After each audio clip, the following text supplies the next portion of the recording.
Subcommittee will now come to order. That makes her quiet down real quick. This is the fourth in our ongoing series of hearings on online privacy. When our work is finally finished, my goal is to point to a better way to protect consumer privacy and to promote e-commerce at the same time. In the end, this will benefit both American consumers and American businesses and preserve a strongly held belief all across our nation and around the world that the Internet should remain free. The Chair will now recognize herself for an opening statement. When it comes to online privacy, at least for me, consumer attitudes and expectations are the bits and the bytes that matter the most. Do Americans really believe enough is being done today to protect their online privacy? Are they taking advantage of the many privacy tools currently available to them? Do they even know about these tools? If not, why not? And do these privacy features, for the most part, really work? Or is it time for Congress to finally legislate in this area? This is a hearing that I've been looking forward to for a very long time because it is the first time we've tried to quantify what consumers expect and want. This is where the rubber hits the road with respect to online privacy. Today, there is no single federal law expressly governing all data collection in the United States. Instead, there's a confusing hodgepodge of more than 300 state and federal laws. Likewise, there is no single regulator to enforce all these privacy-related laws. Rather, an industry-specific approach has emerged whereby Congress has restricted consumer data collection and use by subject matter and provided the enforcement authority to the relevant federal agency. As it stands today, the Federal Trade Commission arguably has the broadest jurisdiction to enforce general privacy violations under its Section 5 authority, defining unfair or deceptive acts or practices. Since 2001, the Commission has brought 34 cases against companies that failed to protect consumer information, including when companies failed to adhere to their own stated privacy policy. In recent years, both policymakers and stakeholders have expressed increasing concerns regarding the collection and availability of consumers' personal information online. Increased data collection and storage by websites, information brokers, direct marketers, ISPs, and advertisers have been driven in large part by the rapid decline of the associated costs of data processing and storage, while at the same time the value of consumer information has increased significantly. As we know, data about consumers' online behavior is being used today to target ads, increasing the likelihood of a sale of a particular product. Is this bad? Not necessarily. But is this process transparent enough, and do consumers have enough information and tools available to them to be able to opt out of having their data collected and shared with unknown parties if they so choose? In many ways, this is the very root of the privacy issue. In response to growing concerns over online data collection and use, particularly regarding behavioral advertising, the online advertising community developed a self-regulatory model to provide consumers with notice and choice about advertisements delivered to them through behavioral targeting. The Digital Advertising Alliance developed and implemented these so-called about ads to provide consumers more information on why they are seeing a particular ad and to provide them a mechanism to opt out of future ads directed at them based on behavioral advertising. Later, the FTC took things a step further, proposing a number of principles to enhance consumer choices regarding privacy, including the concept of a do-not-track mechanism. Since a hearing in the last Congress on do-not-track legislation, the two most popular browser developers, Microsoft's Internet Explorer and Mozilla's Firefox, have both designed and incorporated a do-not-track feature into their browsers. These features are user-controlled, so consumers must choose to turn them on to actually prevent tracking. Internet Explorer blocks content from sites that are tracking protection that are on tracking protection lists and that could otherwise use the content to collect information. Mozilla's Firefox broadcasts a signal to each website a consumer actually visits, communicating the consumer's desire not to have his or her information collected. Clearly, the effectiveness of Mozilla's approach faces significant hurdles because every website that receives a signal from the consumer's browser must choose to honor the request, and currently there is no requirement that websites must do so. So what do consumers think about all of this? And when it comes to the Internet, how do we, as Congress and as Americans, balance the need to remain innovative with the need to protect privacy? Clearly, the explosive growth of technology has made it possible to collect information about consumers in increasingly sophisticated ways. Sometimes the collection and use of this information is extremely beneficial, other times it's not. Despite everything that I've heard in our previous hearings, I still remain somewhat skeptical right now of both industry and government. Frankly, I don't believe industry has proven that it's doing enough to protect American consumers, while government, unfortunately, tends to overreach whenever it comes to new regulations. That's why I'm so anxious today to hit the refresh key to learn the latest about consumer attitudes and expectations. And with that, I'm happy to recognize the gentleman from North Carolina, Mr. Butterfield, for his opening statement for 5 minutes. Let me thank you, Chairman Bono Mack, for holding this very important hearing today. This is no doubt a very important issue to all of us. You spoke with me when we first started the subcommittee at the beginning of the session, and you told me of your keen interest in this issue, and I want to thank you for pursuing this hearing today. This forum provides an opportunity to look at expectations and attitudes about privacy from a consumer's point of view. And these witnesses that we have today, all 6 of them, will no doubt share with us some very valuable perspectives. The bottom line is that consumers want and expect privacy, whether they're online hopping from one website to another or buying a few things at a chain grocery store. But sometimes the privacy consumers expect isn't respected. And for example, the information collection practices by online tracking firms for purposes of behavioral advertising aren't generally visible to consumers. And when those consumers that know it's happening don't always know how to achieve the level of privacy they want with the tools available to them. I understand that online advertising is big business. We all know that. Last year, revenue from all types of online and advertising totaled $26 billion. This revenue helps to support free access to a lot of the online content consumers have come to expect. A small but growing segment of this revenue is coming from behavioral advertising. And I think most of us by now understand how that works. But let me nonetheless try to describe it in my own way. Imagine that I'm in the market for a new car, let's say a Ford Explorer. Since I drive a 2000 Ford Explorer, let's say I'm in the market for another Ford Explorer. I visit some online car comparison websites, and there are many. I visit the manufacturer's website, and then I decide to put off buying a car for another day or two. I go to the website of a daily newspaper, and all of a sudden, there are advertisements on some of the pages for, you guessed it, a Ford Explorer. This happens through the installation of cookies on my computer, although some in the industry have resorted to more persistent and less visible tracking tools. Those cookies allow an advertiser to track my online activities across multiple websites and ultimately serve me up a tailored advertisement for a vehicle that I had previously expressed an interest. I appreciate the amazing business opportunities made possible by behavioral advertising. I understand that consumers are probably more likely to purchase goods and services after seeing an advertisement if it is relevant to their likes and interests. However, a leading academic study of consumer attitudes toward behavioral advertising found they don't want it. That study found that 66% of survey participants did not want tailored advertising. The number that didn't want tailored advertising jumped to 84%. When participants were asked if it would be okay to base that tailoring off of tracking a consumer's activities across websites. The number jumped to 86% when participants were asked if it would be okay to base tailored advertising on offline activities, like using a discount card at the grocery store.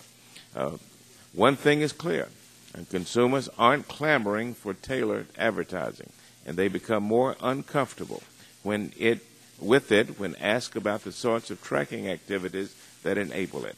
The finding of another study on consumer attitudes sums it up best.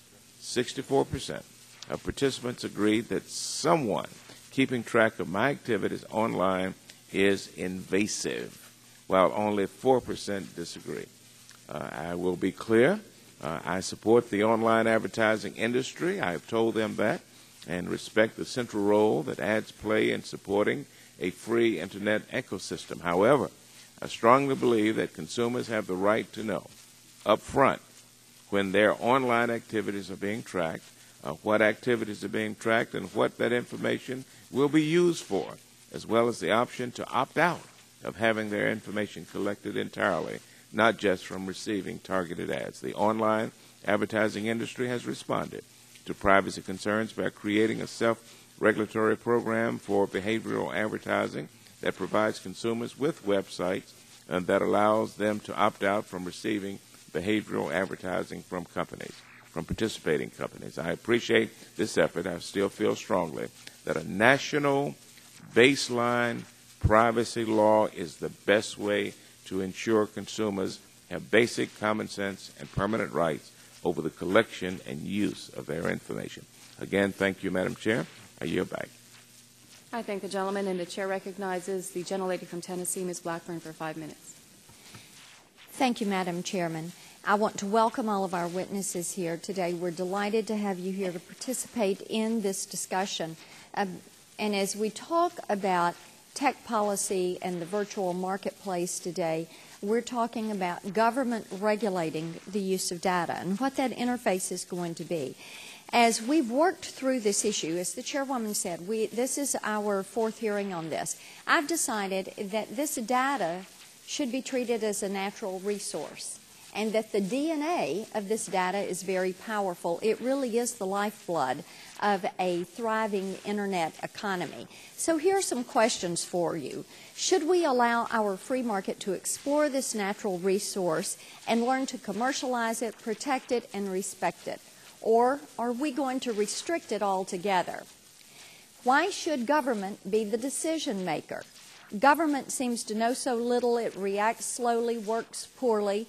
And I was reading a quote from one of my favorite economists, F.A. Hayek, Frederick Hayek, who wrote the book Road to Serfdom. And as I had to remind a college student recently, that is S-E-R-F-D-O-M, not S-U-R-F-D-O-M. Let me give you this quote. It's the curious task of economics is to demonstrate to men how little they really know about what they imagine they can design, end quote. I think that is very relevant to this discussion that we're having about privacy in the virtual marketplace. We don't know what consumers' true expectations are about online privacy. Consumers are different. Their expectations are not static, whether they are 2 or 20 or 82. And innovation moves 500 times faster than what we see government moving, and we don't need to pretend that government has all the answers. Our thriving tech and ad industries are infinitely more responsive and better equipped to meet consumer needs than a federal government program that is one size fits all. In my opinion, our foundation for policy should be flexible, encourage beneficial use of data, protect against real harms, empower people instead of government. I look forward to your testimony, and at this time I yield to Mr. Barton of Texas. Thank you, Ms. Blackburn. I want to read the Third Amendment to the Constitution of the United States. It says, "No soldier shall in time of peace be quartered in any house without the consent of the owner, nor in time of war, but in a manner to be prescribed by law." Now, that's the Third Amendment, the Bill of Rights to the Constitution. If the Founding Fathers had the Internet, instead of saying that without the consent of the owner to put soldiers in your home, they would have said without the consent of the Internet user, they couldn't collect data. I want to put my support to what the ranking member, Mr. Butterfield, just said. I think it's time that the Congress of the United States pass a strong, general, explicit privacy protection law. We have approached the use of the Internet more from a marketing standpoint, that apparently each of us that uses the Internet individually exists to primarily be marketed, and not as individuals that have guaranteed rights under the Constitution. Now, the Constitution does not explicitly guarantee the right to privacy, but they wouldn't have put the Third Amendment about putting soldiers in your home without your consent if they didn't at least implicitly understand that every person in the United States at that time had the right to privacy. Every week, Madam Chairwoman, we hear some other additional outrage about the abuse of the Internet, whether it's a super cookie that somebody can put on your computer without your knowledge and you can't get it off. Now, my staff yesterday told me that one of our leading Internet companies, Amazon, is going to create their own server and their own system, and they're going to force everybody that uses Amazon to go through their server, and they're going to collect all this information on each person who does that without that person's knowledge. I mean, enough is enough, Madam Chairwoman. We have over 240 million Americans who use the Internet every day. Each of those 240 million Americans are entitled, in my opinion, to the right to privacy. With that, I want to yield the balance of the time to Mr. Olson of Texas. I thank my colleague, the Chairman Emeritus from Texas, and I thank the Chairwoman. As we continue our hearings on online privacy issues, we need to ask ourselves two fundamental questions. Number one, when it comes to privacy protections in the online space, is there an issue industry can't correct on their own through self-regulatory initiatives? And number two, if there's a problem that industry can't correct without negatively impacting jobs, our struggling economy, and the growth and innovation we're seeing in the online space, can the government correct these problems? Today's hearing is important because we will hear directly from industry about what they're doing on their own to better provide transparency and privacy for customers online. One key advantage industry has over government is the ability to quickly adapt to changes in consumer demands and changes in technology. So I thank the witnesses for being here and look forward to their testimony. Yield back. I thank the gentleman. And now we turn our attention to our panel. We have one panel of witnesses joining us today. Each of our witnesses has prepared an opening statement that will be placed into the record. Each of you will have 5 minutes to summarize that statement in your remarks. A special welcome to the Californians on the panel, recognizing it is 6:25 for your body clocks. We have a special appreciation for your appearance here today. But on our panel, we have Barbara Lawler, Chief Privacy Officer at Intuit. Then we have Michael Heinze, I'm so sorry, Associate General Counsel at Microsoft. Then we have Scott Meyer, Chief Executive Officer at Evidon. Our fourth witness is Linda Woolley, Executive Vice President of the Direct Market Association. Our fifth witness is Alessandro Acquisti, Associate Professor of Information Systems and Public Policy at Carnegie Mellon University. And our final witness is Pam Dixon, Executive Director at the World Privacy Forum. Good morning, and thank you all again for coming. You will be recognized for 5 minutes. To keep track of the time, you have the timers in front of you, and green, yellow, red, self-explanatory, but please try to wrap it up when you get to yellow, so when it hits red, your 5 minutes is up.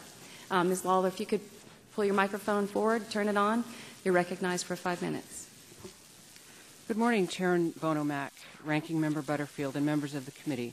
Thank you for this opportunity to comment on consumer expectations around privacy. I'm Barb Lawler, the Chief Privacy Officer at Intuit.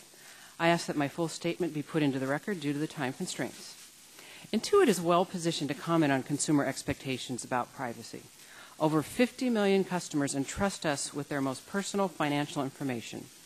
We've been committed to innovating and implementing the safest and most responsible ways to work with consumers' financial information for nearly 30 years. Understanding our customers' expectations about online privacy and earning their trust is a major priority at Intuit. Intuit recently undertook a comprehensive research program that examined our customers' expectations about privacy. Our customers told us they expect Intuit to be an ethical steward of their information, applying it reasonably and with integrity for their benefit, while keeping it safe and secure. Our research strongly informed the development of our data stewardship principles. The unifying concept is that it is the customer's data, not ours. Our principles provide our customers with tools to understand how their data is being used and empower them with choices to control the use of their data. These fundamentals were based on a number of key insights we learned from our customer research project. First, we learned that data privacy matters to consumers. While many people do not pore over privacy policy statements, they do care deeply about privacy and how their data is used. Customers told us the fine print's often confusing, and they prefer simple, easy-to-read explanations of how their data will be applied and used in service to their needs. Second, we found that customers want clear, relevant, and context-based choices that educate and empower them to control the use of their data.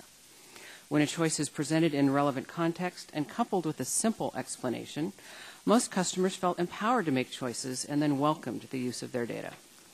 Finally, confidence increases when consumers clearly understand how their data can be applied to benefit them. In the absence of clear statement and principles, customers can worry that their data will be sold to third parties to benefit someone else or possibly harm them.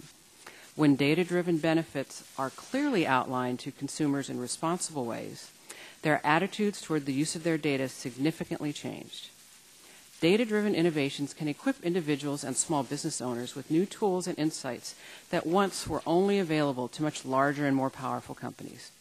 Our research showed a tremendous appetite for such products and services amongst both consumers and small business owners. For example, Intuit developed capabilities for small business owners to compare themselves along key metrics for similarly situated businesses in the same geography. Imagine if your local florist could compare his regular spending trends, soil, marketing, or delivery trucks anonymously with those of other florists in his region of the country. This kind of service involves the use of the customer's own data in a way that brings meaningful value to their lives and financial well-being. As we move toward a connected services cloud-based economy, it's vital that we develop clear and practical privacy frameworks that answer the concerns and expectations of consumers, regardless of the technology or the device they choose to use. Data stewardship represents our ongoing commitment to act as an accountable organization to our customers and to the public. We see data stewardship as a clear and practical privacy policy framework for the 21st century.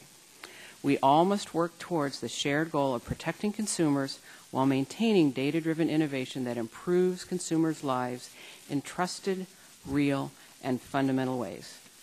Thank you again for this opportunity. We look forward to working with you in the committee towards this important goal. Thank you, Ms. Lawler. Mr. Hinsey, you're recognized for 5 minutes. Chairman Bono Mack, Ranking Member Butterfield, and honorable members of the committee. My name is Mike Hinsey, and I'm an Associate General Counsel at Microsoft. Thank you for the opportunity to share Microsoft's perspective on the important issue of consumer attitudes about privacy. We appreciate the leadership this subcommittee has shown on this topic, and we're committed to working with you and others to protect consumer privacy while promoting innovation. The diverse products and services through which Microsoft engages with consumers gives us a unique perspective on the privacy discussion. We have a strong commitment to privacy because we recognize that consumer trust is critical to the adoption of online services. Our goal at Microsoft is to build trust with consumers by providing them with information about what data is being collected and how it is being used, offering choices about the collection and use of that data, and ensuring that their data is kept secure. In our experience, there is no silver bullet solution to privacy. This is because privacy means different things to different consumers, and there's a wide range of privacy sensitivities among individuals. Consumers also have different privacy expectations depending on the context in which their data is collected and used. Finally, as technology evolves, customer expectations about privacy often evolve with it. These challenges require a multifaceted approach to addressing consumer privacy. In our view, this approach should focus on 4 key elements. The first element is company best practices. At Microsoft, we have a deep and long-standing commitment to privacy in how we design our products and services and how we operate our business. We believe in adopting practices that provide consumers with information and choices to enable them to exercise more control over their privacy. Let me provide some examples of how consumers have responded to that approach. Over the past 5 months, key privacy websites offered by just one division of our company averaged over 2 million sessions per month. In an average month, more than 435,000 consumers access our Advertisement Choice website. This site provides information about personalized online advertisements and how consumers can opt out or use other controls. Approximately 20% of those consumers perform some action while visiting that site, in most cases opting out of personalized ads. As these numbers make clear, when we provide consumers with information and meaningful controls, many will use them. The second element is technology tools that empower users to protect themselves as they interact with other sites across the Internet. For example, we were the first major browser manufacturer to respond to the FTC's recent call for a persistent browser-based do not track mechanism. In Internet Explorer 9, we offer this feature which we call tracking protection. It allows consumers to decide which third-party sites can receive their data and filters contents from sites identified as potential privacy threats. But no company can meet consumer privacy expectations on its own. So the third element that can contribute to the protection of consumer privacy involves baseline rules of the road established by both industry self-regulation and legislation. Industry self-regulation in particular plays an important role in fostering privacy solutions and can offer flexible approaches for protecting privacy in many different contexts. We also have long supported federal baseline privacy legislation as a means of setting rules that can protect consumers without hampering innovation. Nevertheless, self-regulatory efforts are generally better than prescriptive legislation to keep pace with evolving technologies. One recent example of this is the self-regulatory program for online behavioral advertising, which has advanced both transparency and consumer choice. Among other things, this program includes a standard icon that is prominently displayed in or next to online ads. By clicking on the icon, consumers can access information about the delivery of the ad and choose to opt out from receiving behavioral advertising. Finally, the fourth element is consumer education. In order for all of these elements to work, consumers need to understand the protections and tools available and the practices of companies with which they're interacting.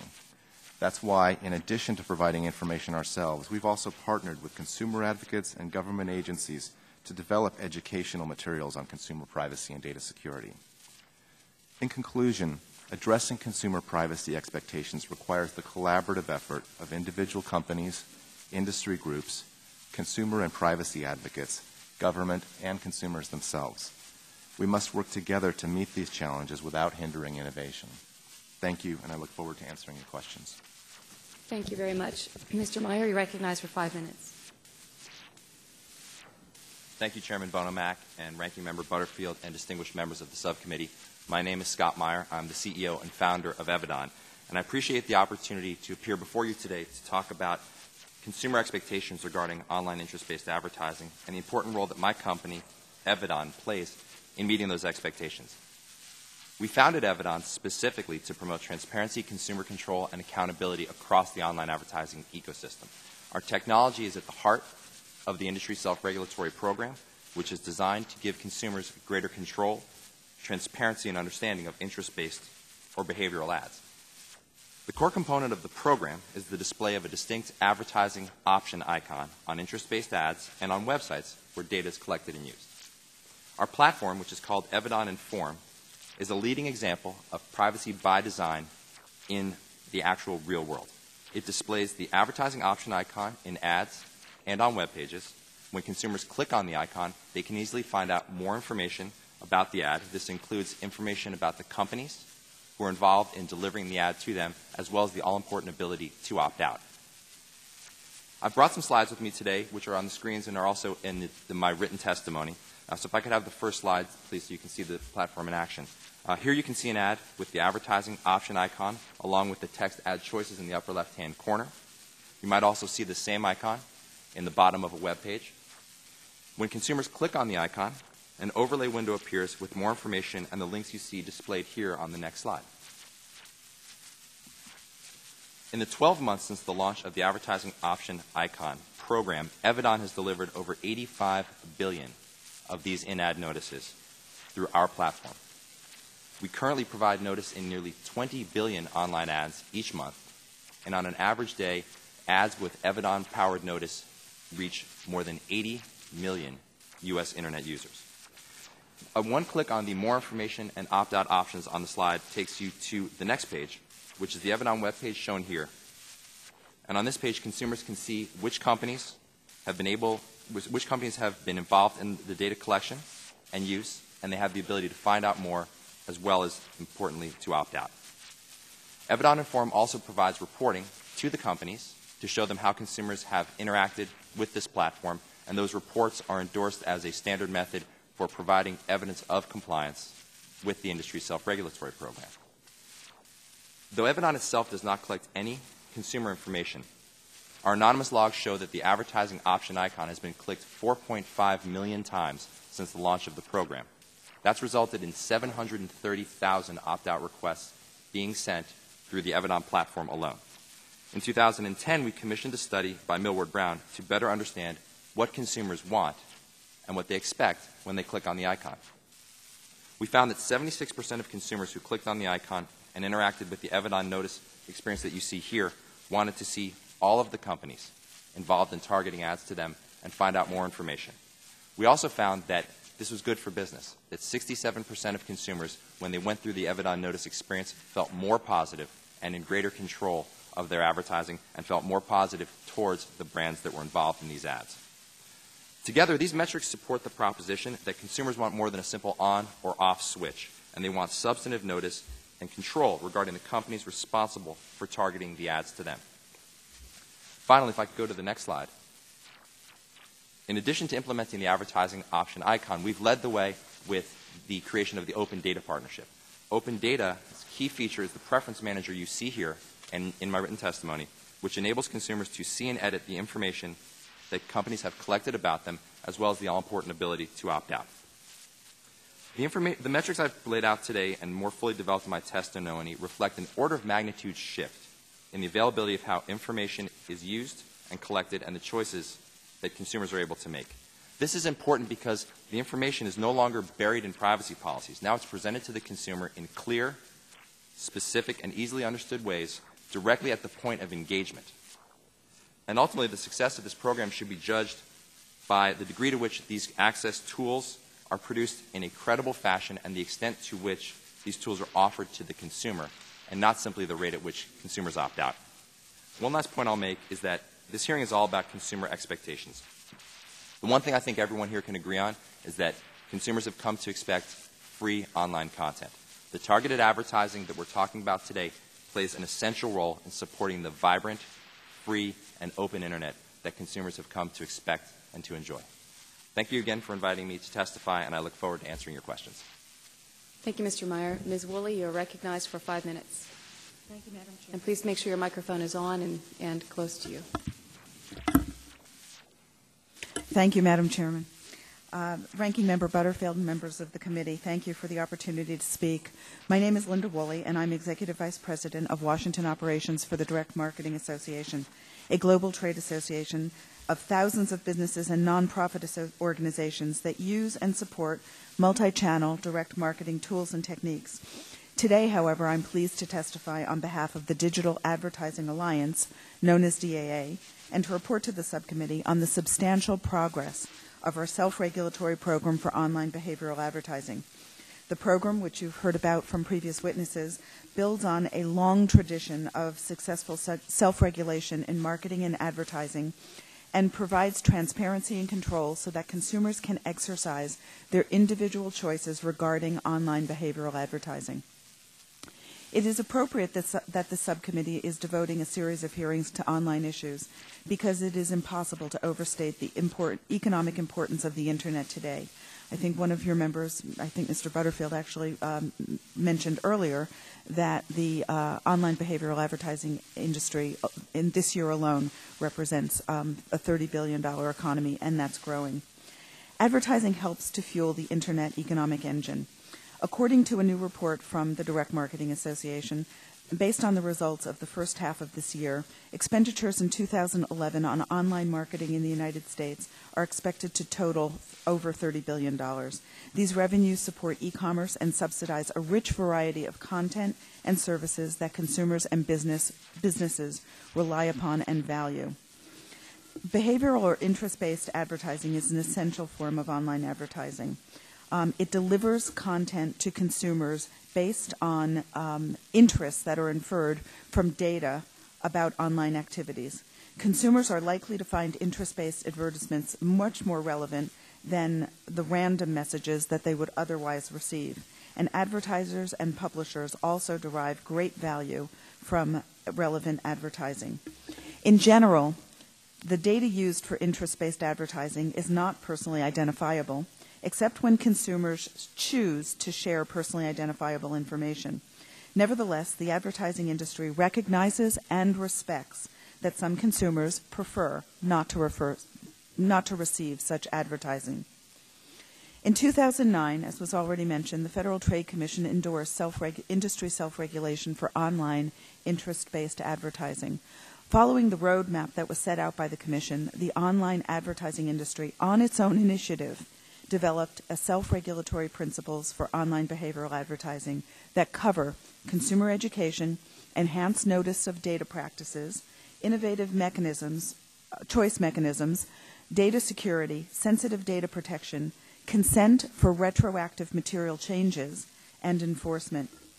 Our regulatory principles are self-regulatory principles are comprehensive, but yet they are flexible enough to respond to the complex and ever-evolving online advertising ecosystem. More importantly, they represent consensus in the online advertising community and are supported by all of the major industry stakeholders in the Internet ecosystem, as my colleague from Microsoft previously mentioned.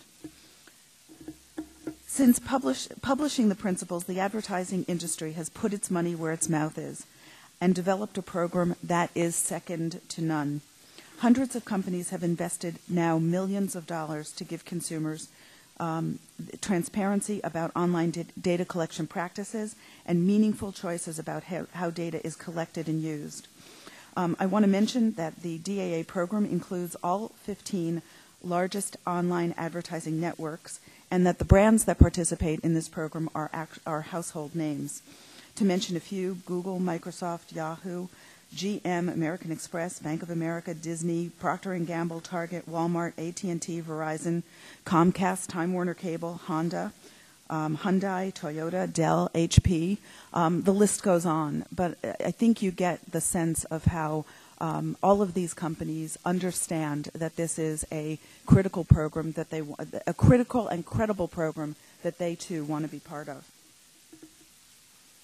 My written testimony describes our achievements in greater detail, but I would like to highlight a few key elements for the subcommittee.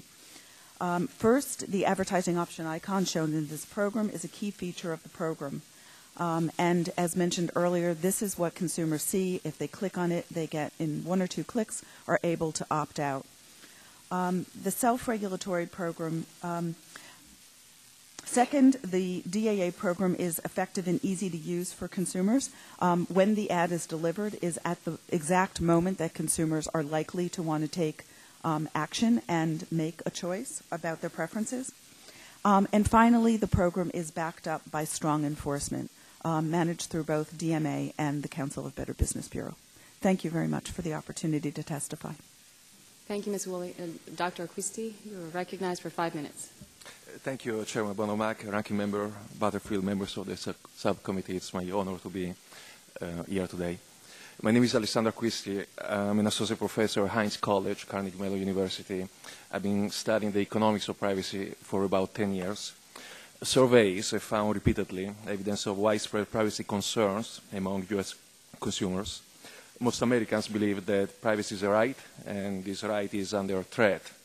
They express concerns over the way businesses collect personal information and favor government intervention over self-regulation as a means to protect privacy. Consumers are especially troubled by tracking technologies. A vast majority of individuals express elevated concerns about the usage of their location data and significant distrust towards targeted advertising. However, other studies have found discrepancies between privacy attitudes, what people say in surveys, and actual behavior. Individuals like sharing information online with friends and seem willing to trade privacy for convenience and personalized services. Now, consumers' willingness to share personal information is not in contradiction with their desire for privacy. However, behavioral research has shown that consumers face significant challenges in navigating complex privacy trade-offs in a marketplace in ways which reflect their self-interest. One problem highlighted by research is that consumers often do not know what happens to their data or are provided confusing, sometimes even misleading information about their data. Choice and notification regimes are unlikely to solve the problem. By the time the consumer learns how to deal with a privacy-sensitive technology, often a new and more intrusive technology has already appeared, catching the consumer unprepared.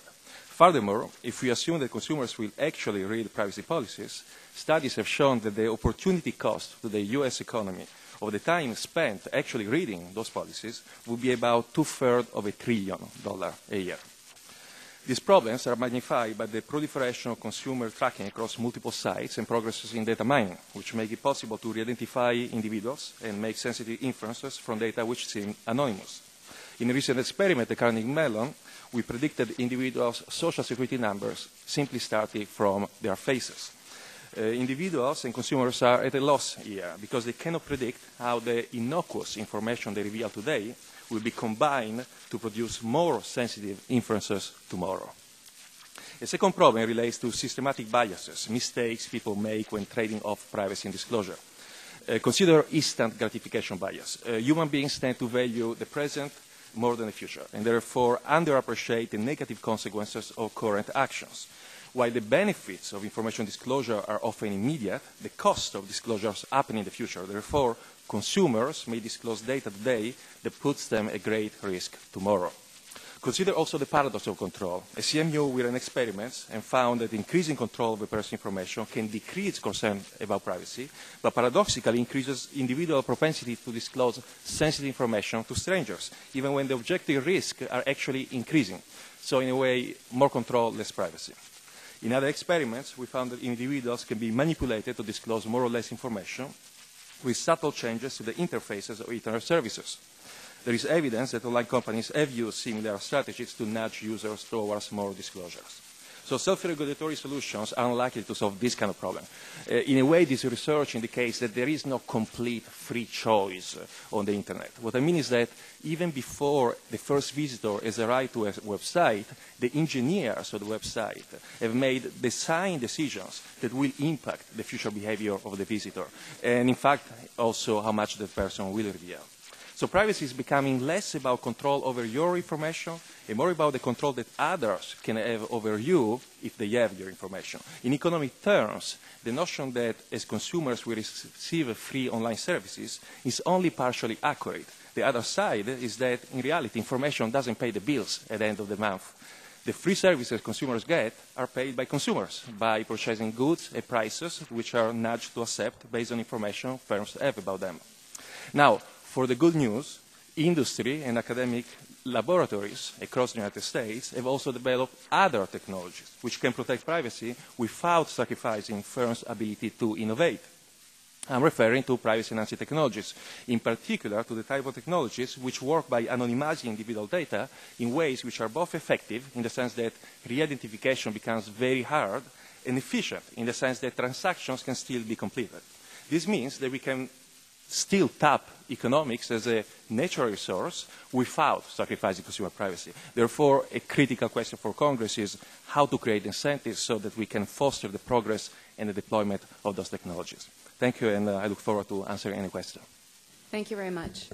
And Ms. Dixon, you are now recognized for 5 minutes. Thank you for the invitation to come here today. I appreciate it very much. Just 3 quick things. First, I think we've heard today that from industry and academics that consumers just don't know what the risks are out there. And we all drive cars, but we're not all mechanics. Likewise, consumers are on the Internet, but they're not all technical experts. This is not a surprise to any of us. It's so frustrating when we get consumer phone calls and there's a solution for them, but they don't know about it. And we talk to them about it, but that's just one consumer that we've helped. There are millions and millions of consumers in this particular boat. How do we help all of these consumers who are unaware of these technical risks that we face online? It's a very difficult challenge, but the one thing that surveys are very clear on is that consumers are completely, almost unaware of the risks they face. It would be very challenging for a consumer to simply keep up with everything that's going on between a tracking cookie and a this and a that. But secondly, as Alessandro has talked about, consumers do not understand the privacy trade-offs that they're looking at when they're looking at privacy policies and icons. This is a deep problem that is not going to be solved by pretty much anything. This is a human nature problem. So a consumer goes to a website, they see a privacy policy, or they see a seal or an icon. What do they think? They think that their information is not collected, that their information is not sold, bartered, etc. This is simply not usually the case, but this is what consumers believe. This is a fundamental perception issue that's going to need to shift for consumers to be able to take adequate protective actions for themselves. So as a result of these structural imbalances on the web, we support legislation that will protect consumers.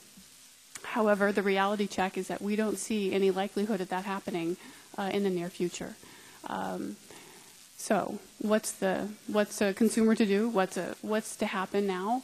What are we faced with here? I think that what we need to do is look at self-regulation. If self-regulation is going to be the way forward, we need to reform it. There are a lot of structural issues with self-regulation today.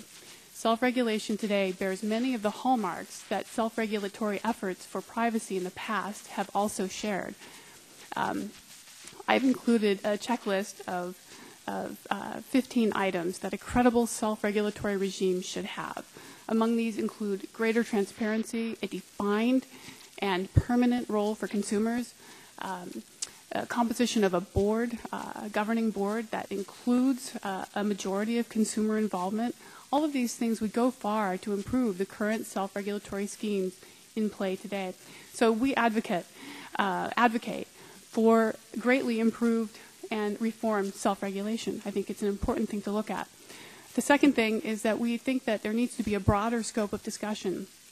It's very frustrating for me when I hear discussions about online advertising, because when we get calls from consumers, they're not talking about what ads they've been shown. Not usually. It's pretty rare. They're talking about their health data that's been used against them, that an employer has found. They're talking about when they've gone to a website, they've signed up for a survey, and then they found out later that that information was sold because they just didn't read the privacy policy. We've got to look at the broader array of privacy issues. Some of these issues do include advertising because advertisings are part of the collection mechanism online. That's the role we need to look at.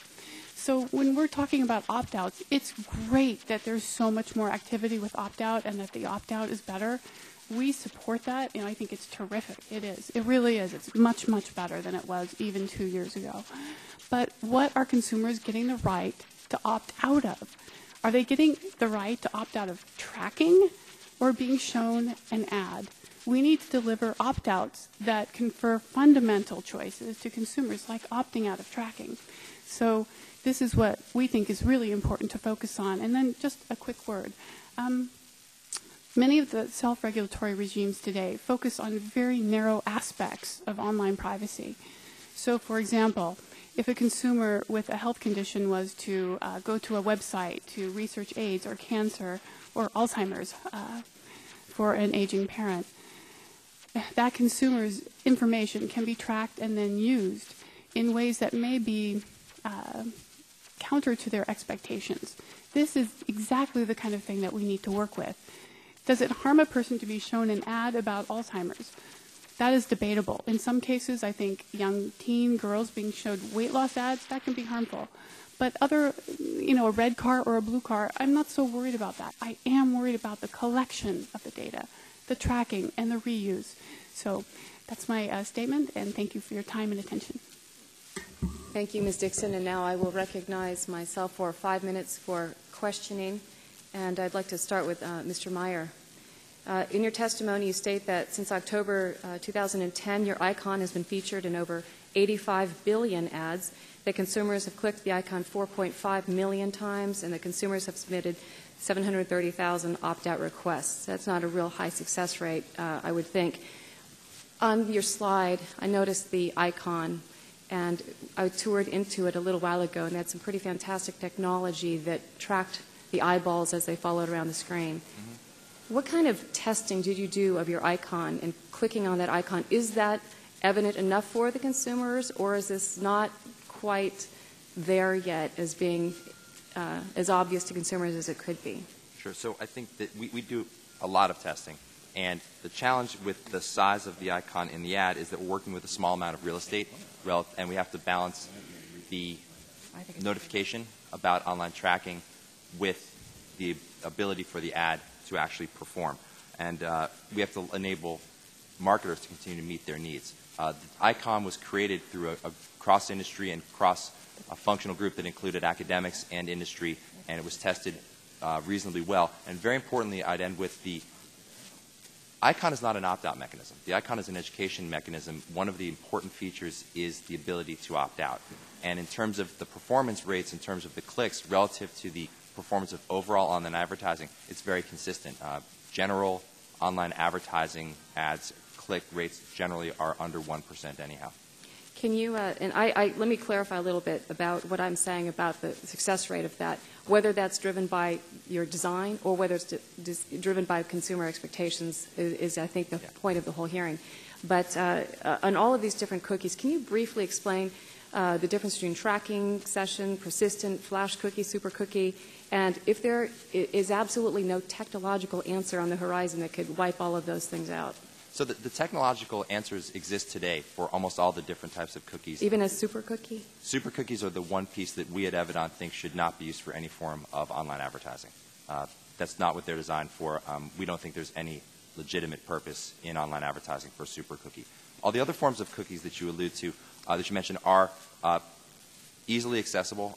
The most basic are HTML cookies that are used for what are called session and permanent cookies, and those can be erased through the opt-out mechanism that we provide. We also own and operate a service called Ghostery, which is one of the most popular privacy protection tools for consumers. More than 4 million people have downloaded it. That completely blocks advertising. It essentially creates the on-off switch that is envisioned by Do Not Track. So Ghostery is a lot stronger than if I just go into my own browser and I hit delete cookies? That's true. Okay. If I can go to Ms. Lawler, thank you for your testimony. And for me, something that has struck me over all of these years is the migration, what the content industry has been faced with, that it's impossible to compete against free. And I know that Intuit has tried, they have now Mint.com, so you have both the Quicken and the Mint. Can you explain the consumer understanding the difference? Are they enjoying the free program better? Are they migrating to free because they're getting some trade-offs? Can you explain briefly your experiences with the two? Yes. So let me start and say Quicken is actually our flagship product. That's where Intuit started nearly 30 years ago. And so that is downloadable software or CD-based software that you run on your desktop. So you pay for that. I think what you're asking is where the business model goes and where consumers are going is to an online-based service. In the case of Mint.com, Mint is free, and so you're not paying for that. You can actually use some of the tools on Mint without even signing up for it. When you go to the Mint page, it's very simple, easy, clear to understand what the value is, what you can do in terms of managing your budget, tracking expenses. How that gets paid for is through the option for you to get offers. But my question specifically is, are you finding that consumers are going towards the free site rather than either the download or you buy the CD-ROM They're moving over time. I don't have the specific numbers with me. I'd be happy to go find that information for you and bring it back to the committee at a later date. What we're finding is that there's a gradual move to online. Some of that is technology-based, so those who are more comfortable with mobile technologies. It's also somewhat generational, so as we see young people more comfortable with using free online services or any online service, there's definitely a trend towards online, but it's very slow and gradual, so small percentages over the years. All right, thank you. My time has expired. Mr. Towns, you're recognized for 5 minutes. Thank you very much, Madam Chair. Let me begin with you, Ms. Dixon. I understand that there was a study in California of Internet users, And of course, could you please talk about that just for a moment in terms of what happened? And Yes, this was, I believe you're referring to the Chris Hoofnagel and Jennifer King study that studied. 2008? Yes. Yeah, right. It was a groundbreaking study, and what they did is they went and surveyed online users and asked them what they perceived when they saw privacy policies online. And the findings were remarkable because the misperceptions were just profound. So, for example, a majority of consumers, when they saw a privacy policy, believed that that meant that the site would not collect information about them, even collect. Users also believed that they would have the right to sue if the site did things with their data that they did not want. And these were just among a few of the many misperceptions that consumers had about privacy policies when they saw them. And consumers, very few consumers understood that when, for example, they opted out, there were questions about, various cookies and whatnot. Consumers just did not understand that when they opted out with an opt-out cookie, that it didn't mean that they were not going to be tracked. It just meant that they were not going to be given display ads based on tracking. So there was a profound, deep, serious misunderstanding and misperception of what privacy policies actually mean when they're on a site. Right. Thank you very much. Dr. Acquisi? Okay, thank you. Do you think privacy policies serve any useful purpose for the consumers? They do. I see them as necessary, not sufficient conditions, in the sense that we do need privacy policies because we need to inform and educate the consumers. They are not sufficient, however, because of the type of challenges I was describing in my testimony. Excuse me, 1 second, if the gentleman will suspend. I'm asked to notify you all that there are protesters in the hallway. We don't expect it to get out of hand, but if it does, please exit that door. So. You don't have to worry about it. I'm here. And I'm here. Don't worry about it. There you go. I feel so comfortable now. Thank you. Please continue. Yes, you may continue. So the challenges I was mentioning, just to summarize, are one, a problem of, economists call it boundary rationality. We don't have unlimited time to think about all the possible consequences. Even if we read a policy, we may not think through what it really implies. Some policies are written in ways which are not easily understood. One study a few years ago reported that half of privacy policies on the Internet are not understood by about 60% of Internet users. Plus there is also this additional challenge that if we take this approach seriously, and we really believe that users who have to read privacy policies to know what happens to their data, the opportunity cost is enormous. Thank you very much. Mr. Hintz, I've followed your company in terms of, I know you have a privacy officer. Basically, what is the role of that privacy officer? Well, we have a number of people at Microsoft focused on privacy. We've got our chief privacy officer who's responsible for the overall governance of privacy programs within Microsoft, and that includes training for our employees, whether they're developers or marketers or human resources folks. It includes the development of our standards and guidelines that we provide around marketing, around product development, et cetera. It includes building in privacy checkpoints and privacy training and privacy standards into our business processes. So our chief privacy officer oversees all of that. He also oversees not necessarily direct reporting relationships, but kind of a dotted line relationship to all the people in Microsoft who are focused on privacy. And we have over 40 full-time people focused on privacy and another 400 who have it as a defined part of their job, and those people are embedded in every business and operations unit of the company. Well, short of strongly regulating business, which would probably do more harm than good, what can we do to encourage other companies to consider privacy issues very carefully?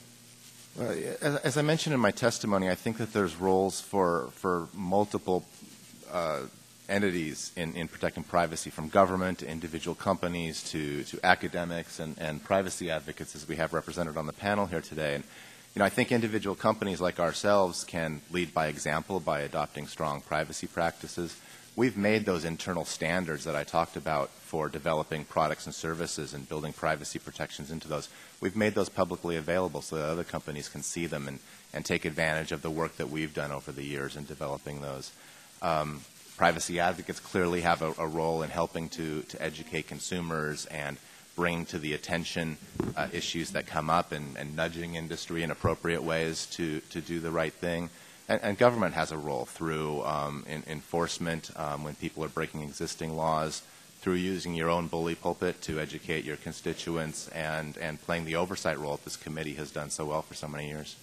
Thank you so much, and we salute you and your company. Yes. Gentleman's time has expired, and the chair now recognizes Ms. Blackburn for 5 minutes. Thank you, Madam Chairman. Mr. Meyer, I want to come to you. I know that Evadon is partnering with Akamai. Am I saying that correctly? Yes. There was a Wall Street Journal article on it saying that you would handle, trillions of interactions, 1 trillion interactions a day. Mm-hmm. So let's talk about the consumer. Now, with your platform, tell me what this means for the consumer. How does it empower them? How does it allow them to continue to protect or have the ability to protect what I term the virtual you, their presence online? So just in about 15, 20 seconds, can you give me that synopsis? I'll do my best. So Akamai powers more than 1 trillion Internet transactions every day. The Evadon technology, which you saw in my slides and in my testimony, will now be built directly into that platform, which will take the process of website operators of all forms. It'll take the process of complying with the program and giving consumers that view into their virtual you. It will take what is now a reasonably complex legal and technical process, and it will simplify it to literally a few clicks and a short. Okay, so you're saying your ability is simplicity and transparency and access. Precisely. Is that what I'm hearing you say? That is the goal of us and Akamai getting together for this. All right, that's what I wanted to know. I was unclear.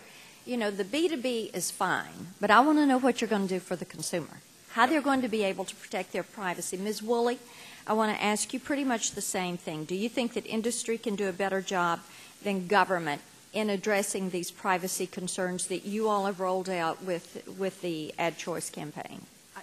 Yes, I absolutely think that industry can do a better job than government. The main reason is that we are nimble. Please make sure your microphone is on. Is that on now? Yeah. Okay, thank you. We are nimble and we can move quickly. We've rolled out this program in a year, and we are now rolling out further iterations of the program, which include migration of that icon overseas and migration of that icon to mobile devices. To do that in less than a year is something that government could not do. Okay, and in your testimony, you mentioned protecting data in terms of the cost to jobs, cost to the economy. Would you just elaborate on that just a tiny bit? Sure. If there have been several studies that show that if the United States were to adopt a privacy regime along the lines of what Europe has adopted, that the cost do not track. Yeah. And do not use cookies, the cost to our economy would be about $33 billion a year. Okay, thank you. I have a series of yes and no questions that I wanted to go through. So if you all will listen, and then I'll have you raise your hand for yes and your hand for no. Okay, do you believe a government-mandated do not track, as the FTC has endorsed, goes too far and would be too much to address the privacy problem? Yes, if you believe do not track it goes too far, raise your hands. Okay, so I've got 4 on that and no.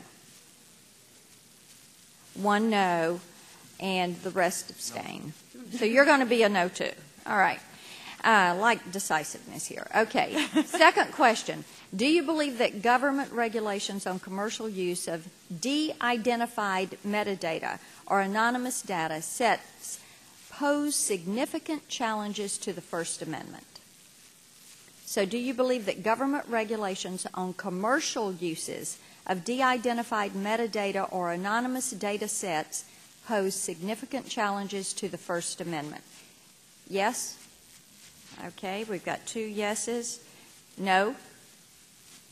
We've got 2 no's. The rest are thinking. All righty. Congress and the federal government in general have a low approval rating. We admit that. Yes or no? Do you think consumers... Here's the question, okay? Yes or no? Oh, my goodness. This is what I want to hear from you on. Do you think consumers trust government to know best how to protect their privacy through rules, mandates, legislation, or no? Do they trust the government to do it, or do they trust you? Yes, if they trust government. Just 2 of you would trust the government. No, they don't trust the government. They would trust industry. 1. Like these hands kind of waving out there. Okay, do you believe that new privacy regulations could have an adverse impact on industry competition that would hinder smaller firms, some of the innovative firms? Yes. Do you believe new privacy regulations could have an adverse impact on industry competition that would hinder smaller firms, or no? Yes, if you believe it's going to have, got 2 on the yes side. No, it's not going to impact. 1 no. All righty. I'm going to let you off the hook because my time's expired. Thank you. Chair thanks the gentlelady, and now recognizes Mr. Lance for 5 minutes. Thank you, Madam Chair. Good morning to you all. This is very interesting, and I have learned a great deal. To Ms. Lawler, do you know what percentage of your customers view and manipulate the privacy options that you offer them? We have a couple of different ways that we approach privacy choices. If you think about the traditional choices that most companies have offered for the last several years, which would be in the marketing space, so around phone calls, email, snail mail, and so on, it's a fairly small percentage. I don't have all the numbers with me. I can tell you that in our email marketing, specifically, that our opt-out rates are at about the industry average. But I'd be happy to research that more with our IT organization. And what is the industry average? It's about 0.05 to 0.1. It depends upon the type of ad and the context. Thank you. Thank you very much. To Professor Acquisti, your testimony includes an interesting point that I'm not sure has been raised before. You call it the paradox of control. In other words, the more privacy choices a consumer has, the more likely that consumer is to have a false sense of security. Does this argue against more granular controls, or if you would elaborate on your views on that? It was indeed a paradoxical result. To explain it with an analogy, other studies have shown that when you ask people to wear seatbelts, some of them may start driving faster. It's a problem of overconfidence. You feel more protected, you end up taking more risk. So we believe that this is what's happening in the results we found. As you make consumers feel more in control, the ones deciding, with the agency of deciding whether or not to give personal information, which in a normative sense is a good thing, the unexpected consequence can be that this overconfidence can lead to the consumer taking more risk.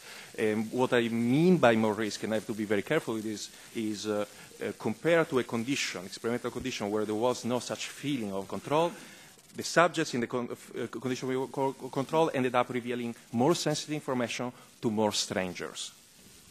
And so how would you overcome that challenge? Well, it's an issue of what kind of control do we give and whether control solves all the problems. So the results of the study suggest that merely giving granular control may not solve consumer decision-making problems if that control leads to bad decisions later on. It's not a statement about we should never give control, of course. It's about what type of control we give, and whether by having given control do we feel that we have solved privacy problems. The results of the experiment suggest that the answer to the last question is no. Thank you. Thank you very much. To Mr. Hintz from Microsoft. You state that consumer attitudes to privacy can evolve over time. I'm sure that's true. Noting how consumers were originally hesitant to share photos and videos online, but now regularly do so. Have you seen any evidence where consumers are now evolving in the opposite direction to restrict the collection and sharing of their information online with commercial operators? I'm not sure I can point to any particular statistics that would show that, but I certainly think that we see more of an awareness of privacy than we did a few years ago. I agree with the comments that Ms. Dixon made, is that people don't always fully understand all of what's going on, and it's always a challenge to get the right information in front of consumers. But you do see a heightened awareness, and that's in large part due to the work of privacy advocates and many of the journalists. I mean, we've all seen the Wall Street Journal series of articles and other publications that have been focused on privacy. Whether that translates into people making different choices, that's hard to quantify, and I'm not quite sure how we would do that. But we certainly see more people looking at our privacy web pages now than we have in the past, and it's certainly something that we are cognizant of and want to make sure that we're responsive to those concerns. Thank you very much. My thanks to the panel. I yield back the remainder of my time. Thank you. The Chair now recognizes Mr. Gonzalez for 5 minutes. Thank you very much. I appreciate it. And I apologize for not being here for the testimony. I had the opportunity, though, to review written statements that were submitted. Again, I wish I could have been here for the testimony, because it is incredibly important to have you here today and to share your viewpoints and your own experiences. My first observation, of course, is information gathering, dissemination, protection of same, and so on, and how important that is to different industries. So I guess I want to acknowledge that in this informational age, and how we market, how we promote products and services in our system is incredibly important, and things have been revolutionized. And the fact that you can now target audiences, which I think is a tremendous advantage and makes a more effective way for those individuals in this country that have different business enterprises to reach their customers.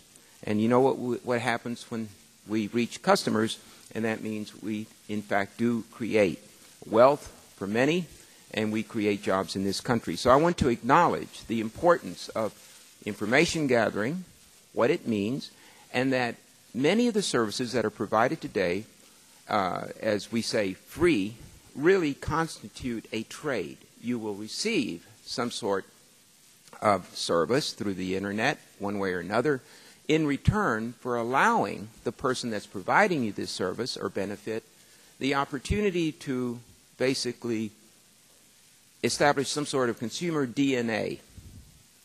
And that's the world that we live in. And I think, as I came in, one of the things that Mr. Is it Hinsey or Hintz? Hinsey was pointing out is really whether the consumer is aware of the information that they are providing and its use. And we've struggled with this in the past, even years ago when I was on financial services, as to what an affiliate could share. But what it comes down to, Mr. Hinsey, I was reading your testimony, and it's very interesting because you have different points. But one of them, of course, is technological tools. And that is that you, with Microsoft, could provide the consumer and the user of the Internet with the ability to basically not allow any kind of tracking, to establish this consumer identity or DNA. Is that correct?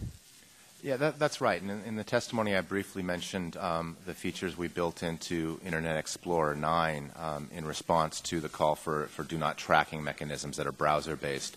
And if I could expand on that just slightly.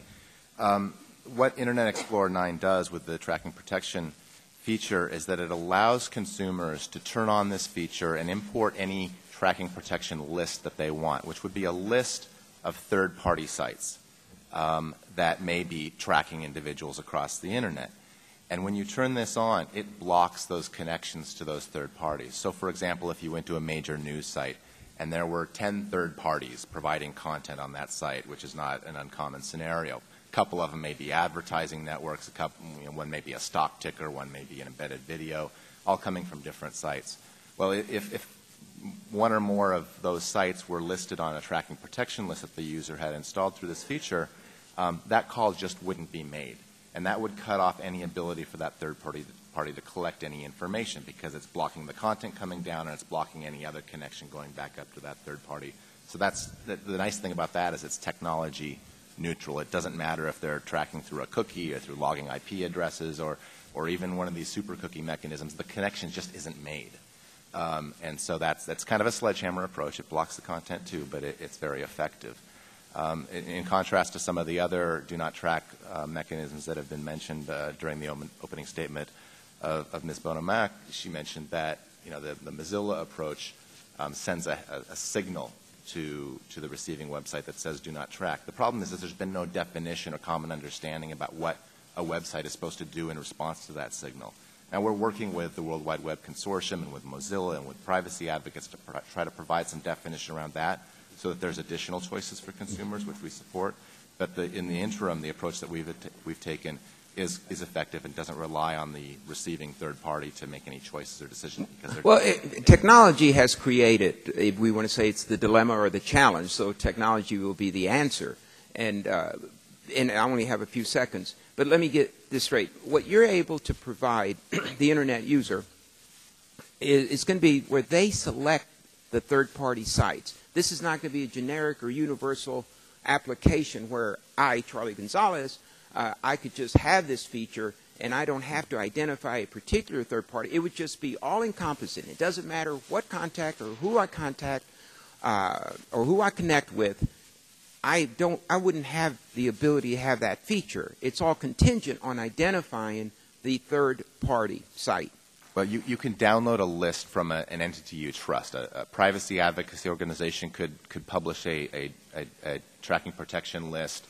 Any organization can publish one. You could create one yourself, but as you mentioned, you would have to know. But you can rely on an organization to do that.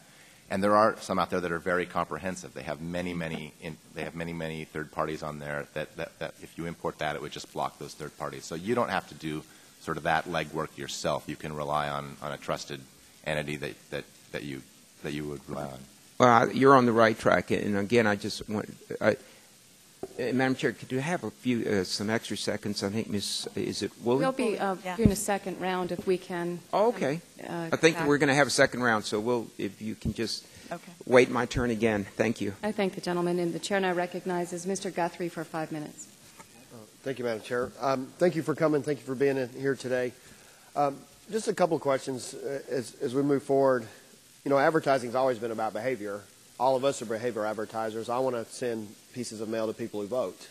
So we always get the voter rolls out and we go through. And so I know it's a public record, but it's private behavior that's made public for us to move forward and see. But what we have to do is try to balance now that things are in hyper mode with the technology. If you make a phone call, somebody knows where you are. They can find out where you are at all times. If you use your discount card, that's why they give you a discount. They want you to swipe it. Then they can track your behavior shopping so they know how things are going.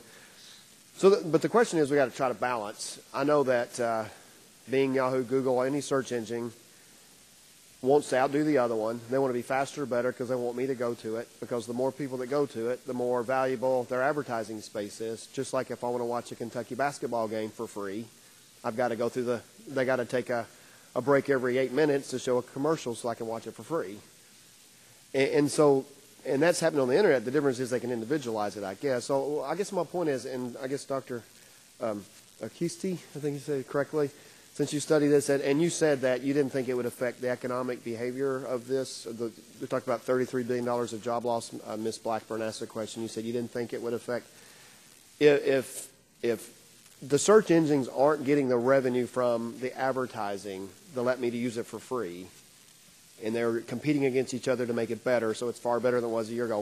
What's going to drive that innovation if the advertising dollars are? If we follow the European model, what's going to drive the innovation or continue it to be free to me?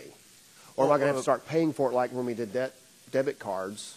We took a vote here to change the debit card. Now the people who voted for it are complaining about the fact that banks are charging for it. So, I mean, that's the question I want to ask. How's it not going to affect the, how's it going to work economically if we do the European-style system? Definitely. So to clarify, the point I was making in the testimony was not that there will be no effects, but rather I was pointing out that the so-called free goods we get online are free only if you don't consider the fact that we end up paying them as consumers through a different channel as we purchase the goods which are offered online. Like watching a sports game on television for free. You've got to sit through the commercial to watch it. Indeed. That was the point I was trying to make. Or you can do pay-per-view and watch it. You can do pay-per-view and watch it without commercials. But a lot of us don't want to pay for a search engine. We just want it. And so who's going to pay for it if we don't do it? Is the model that you'd have to pay individually, like you'd have to sign up for a search engine, like $10 a month or something, as opposed to getting it for free? Right. So then how's it going to work if we don't have advertising? Right. So actually, if I may, the alternative, I don't believe, is between no advertising and advertising. First of all, this is a parenthesis. Free content existed even before the age of behavioral advertising.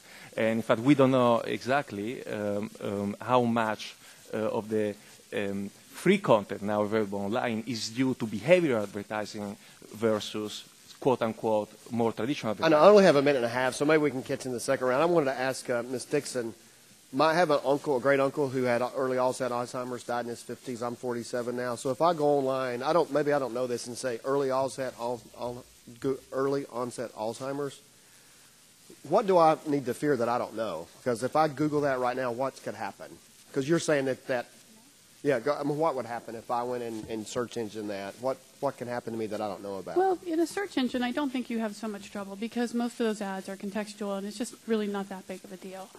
Maybe you'll find a rogue actor, advertiser who's just kind of a low-hanging fruit and out of the ballpark and not playing by the rules. But in general, where you really need to be concerned is when you go to a couple of different things. There's three scenarios. One, you go to a scammy site that's just built based on fear, and someone slapped up a website, and there's all sorts of third parties on it, and they're just gathering up any information you're filling into a form, and they're selling it on a direct marketing list. That happens more often than I even want to describe. It's a terrible thing when it happens to anyone.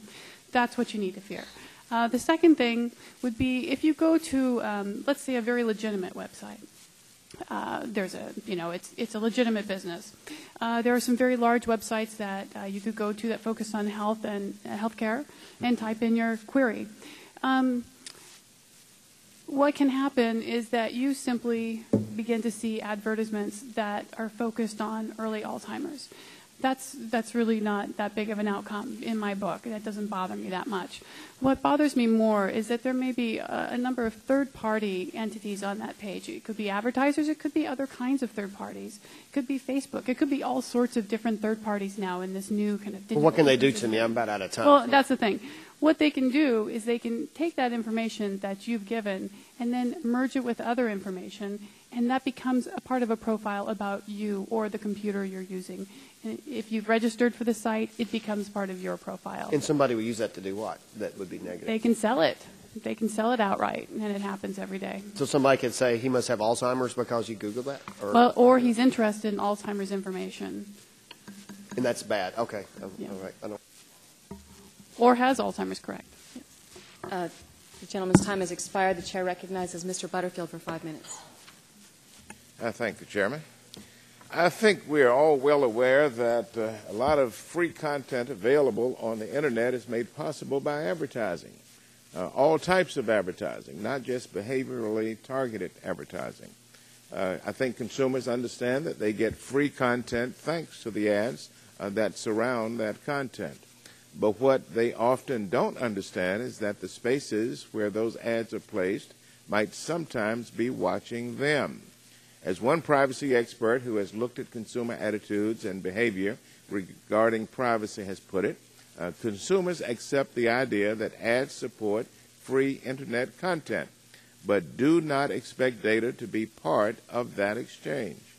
Many in the Internet tracking industry argue that steps to empower consumers to decide for themselves whether they want to allow tracking of their online activity will kill free Internet content. I, for one, do not buy this argument. I don't buy it because reported advertising revenue numbers don't support it. The last figure that we have been able to track showed that revenue from behaviorally targeted ads was $925 million in 2009. That's almost $1 billion.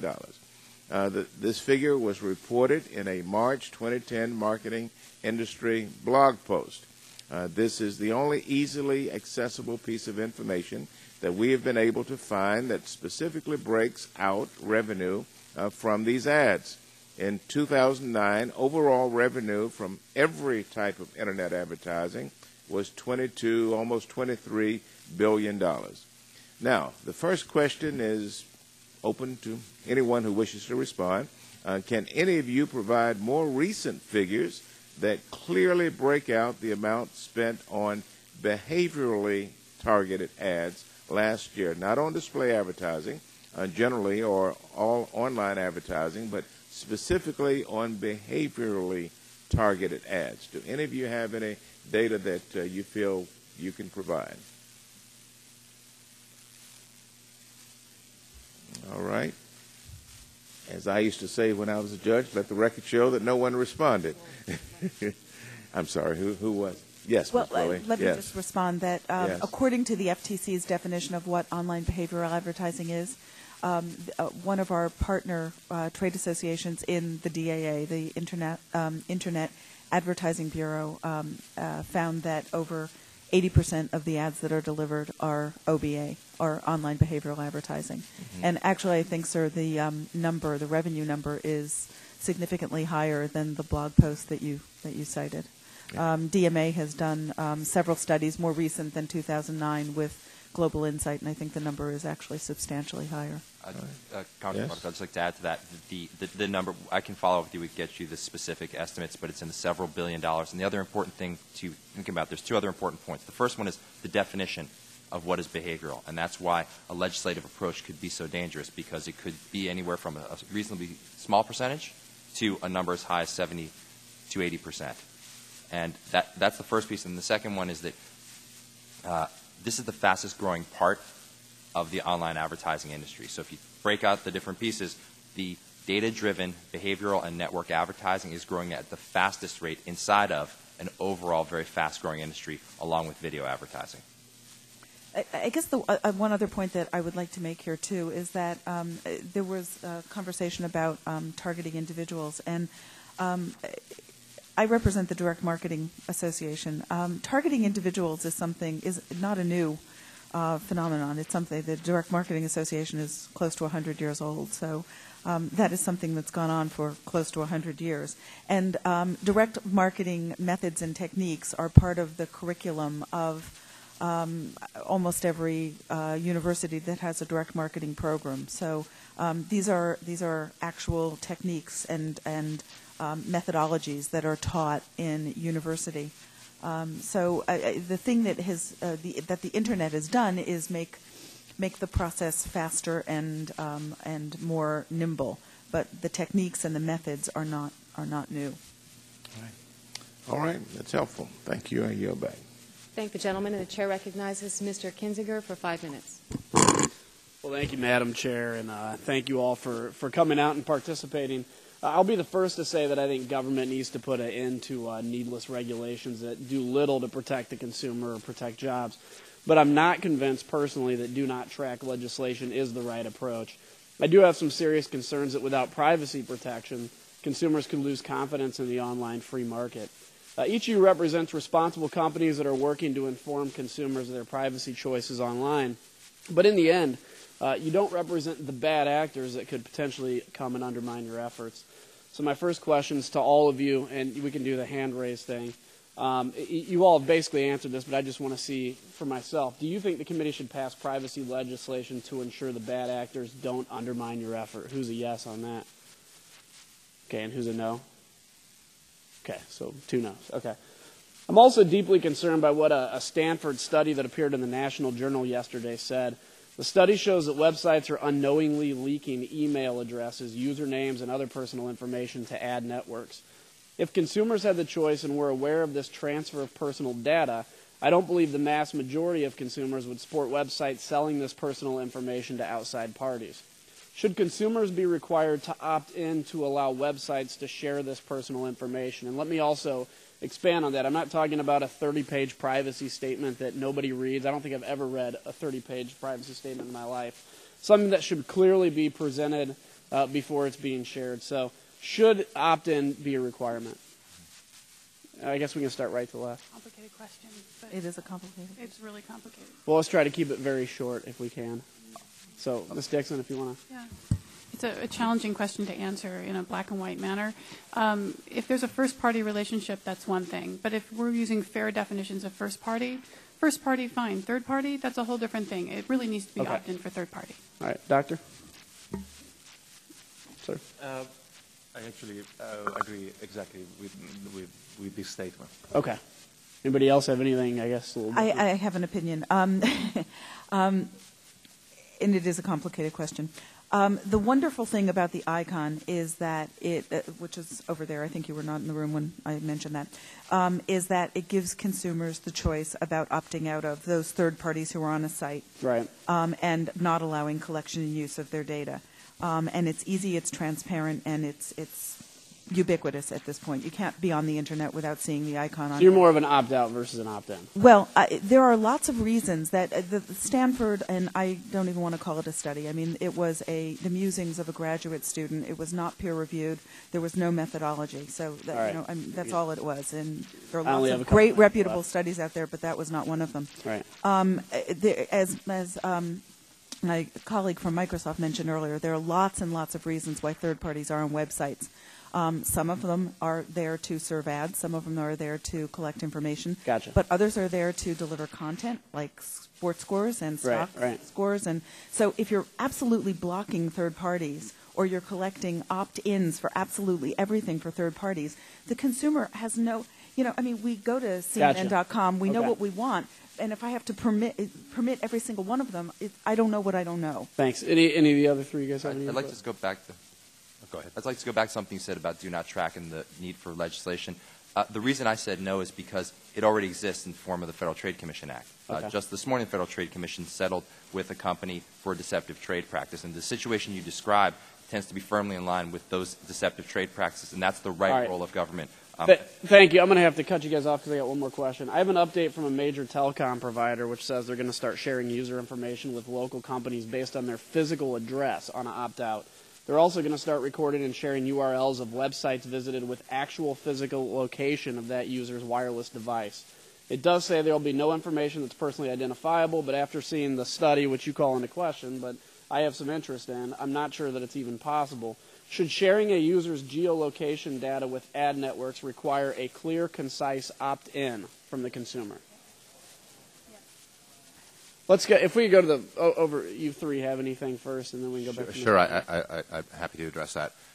We operate a phone operating system as well as many of our other things, in addition to our ad business. And our approach has been that we believe that the collection of precise geolocation information should require an affirmative consent on behalf of the user. Okay. Does anybody disagree with that?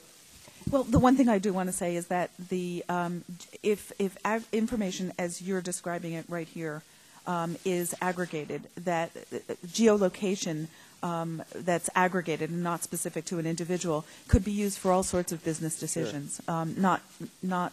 We're talking about marrying that with a specific individual, though, in this case. So, but thank you all for your generosity, and I yield back.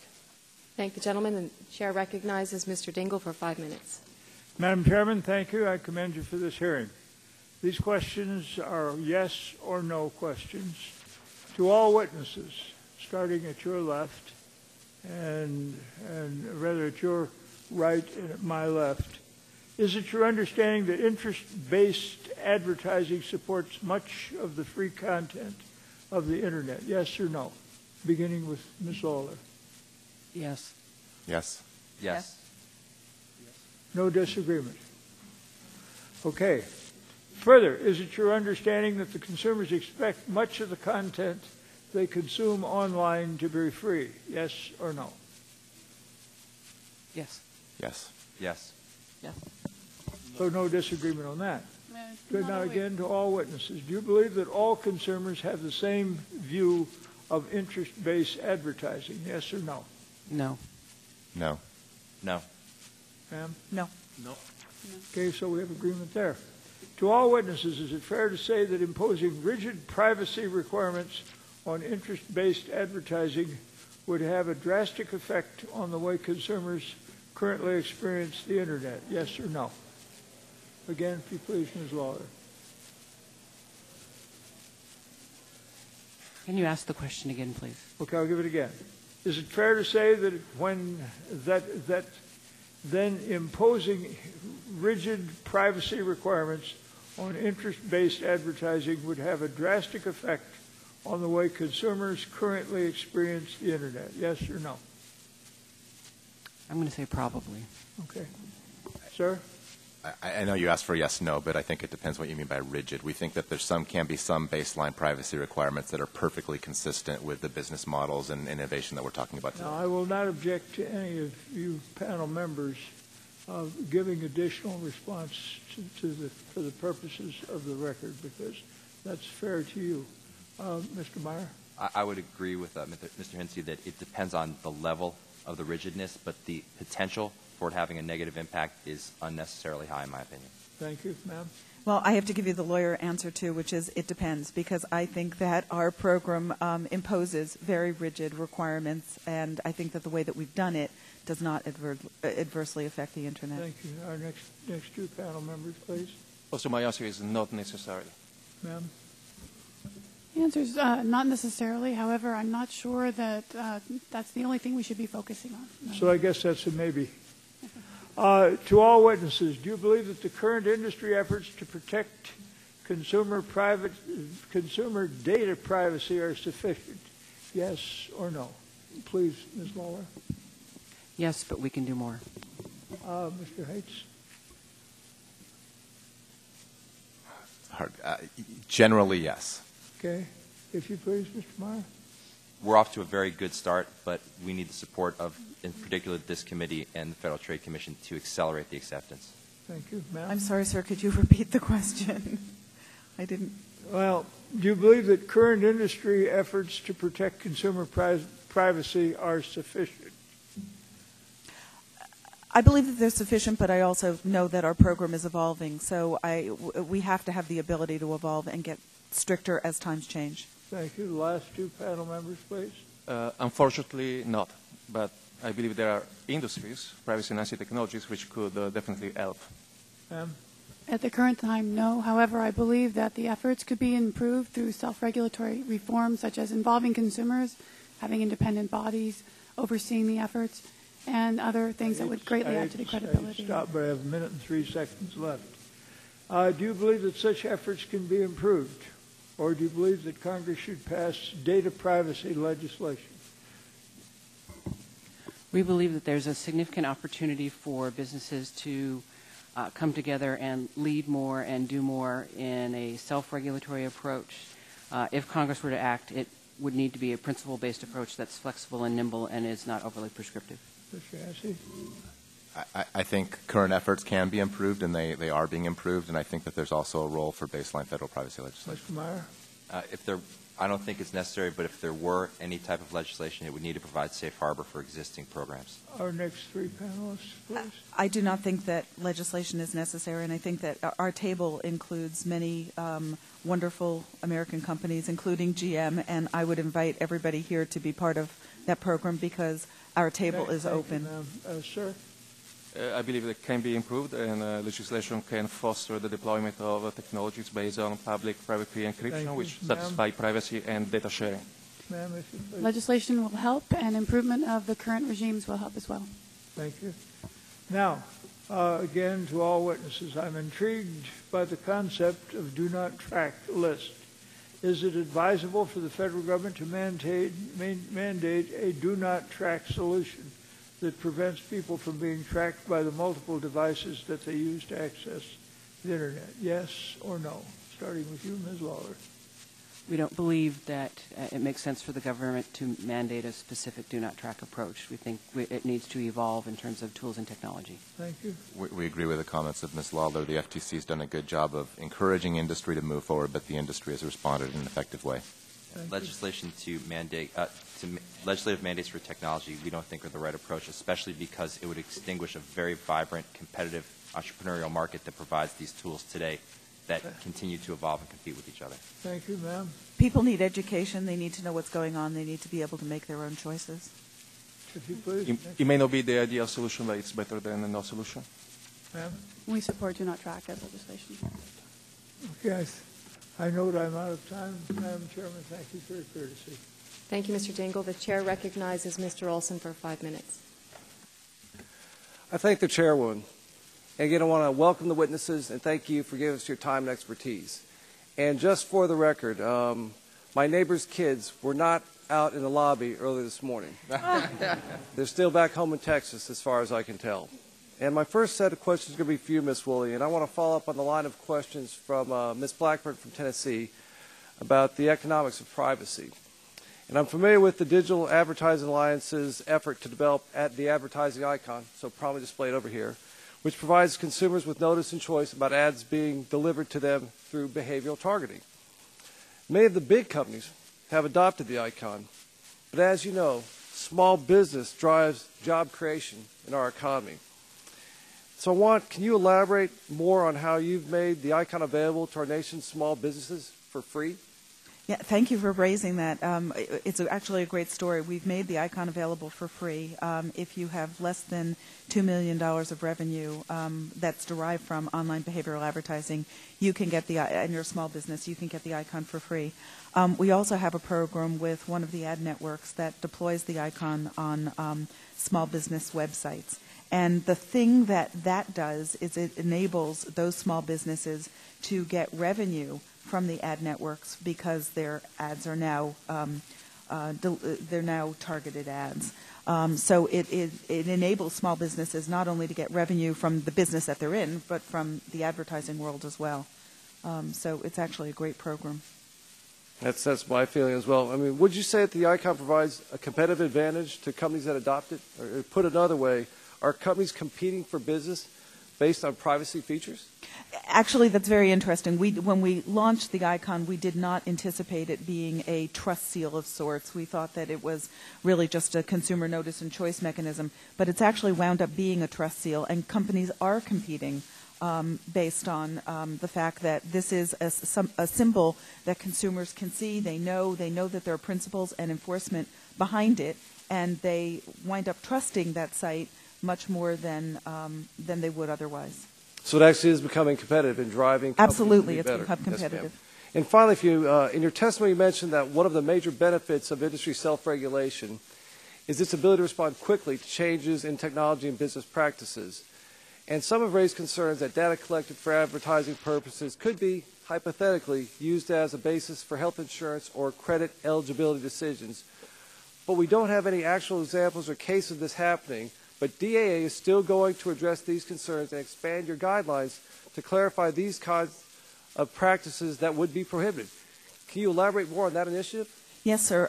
You actually have stolen a little bit of our thunder because in a couple of weeks we're actually making the announcement that we will, all the companies that comply with the DAA program will be prohibited from making, we call them eligibility decisions, any kind of decisions, eligibility decisions based on data that is our advertising and marketing data. So, I know that the chairman of the Federal Trade Commission is fond of saying if you buy a deep fryer online, then you will be denied health insurance. And we want to make it abundantly clear that that kind of decision is not acceptable. It is not part of the program. If you do that and you are part of the program, you will be thrown out of the program and referred to the FTC. Thank you for that question. I didn't mean to steal your thunder and didn't get that. No well, thank you for doing hearing, it. And that's not something I intend to do. This final question, just for all witnesses, because of my time, I'll probably have to make a yes or no question.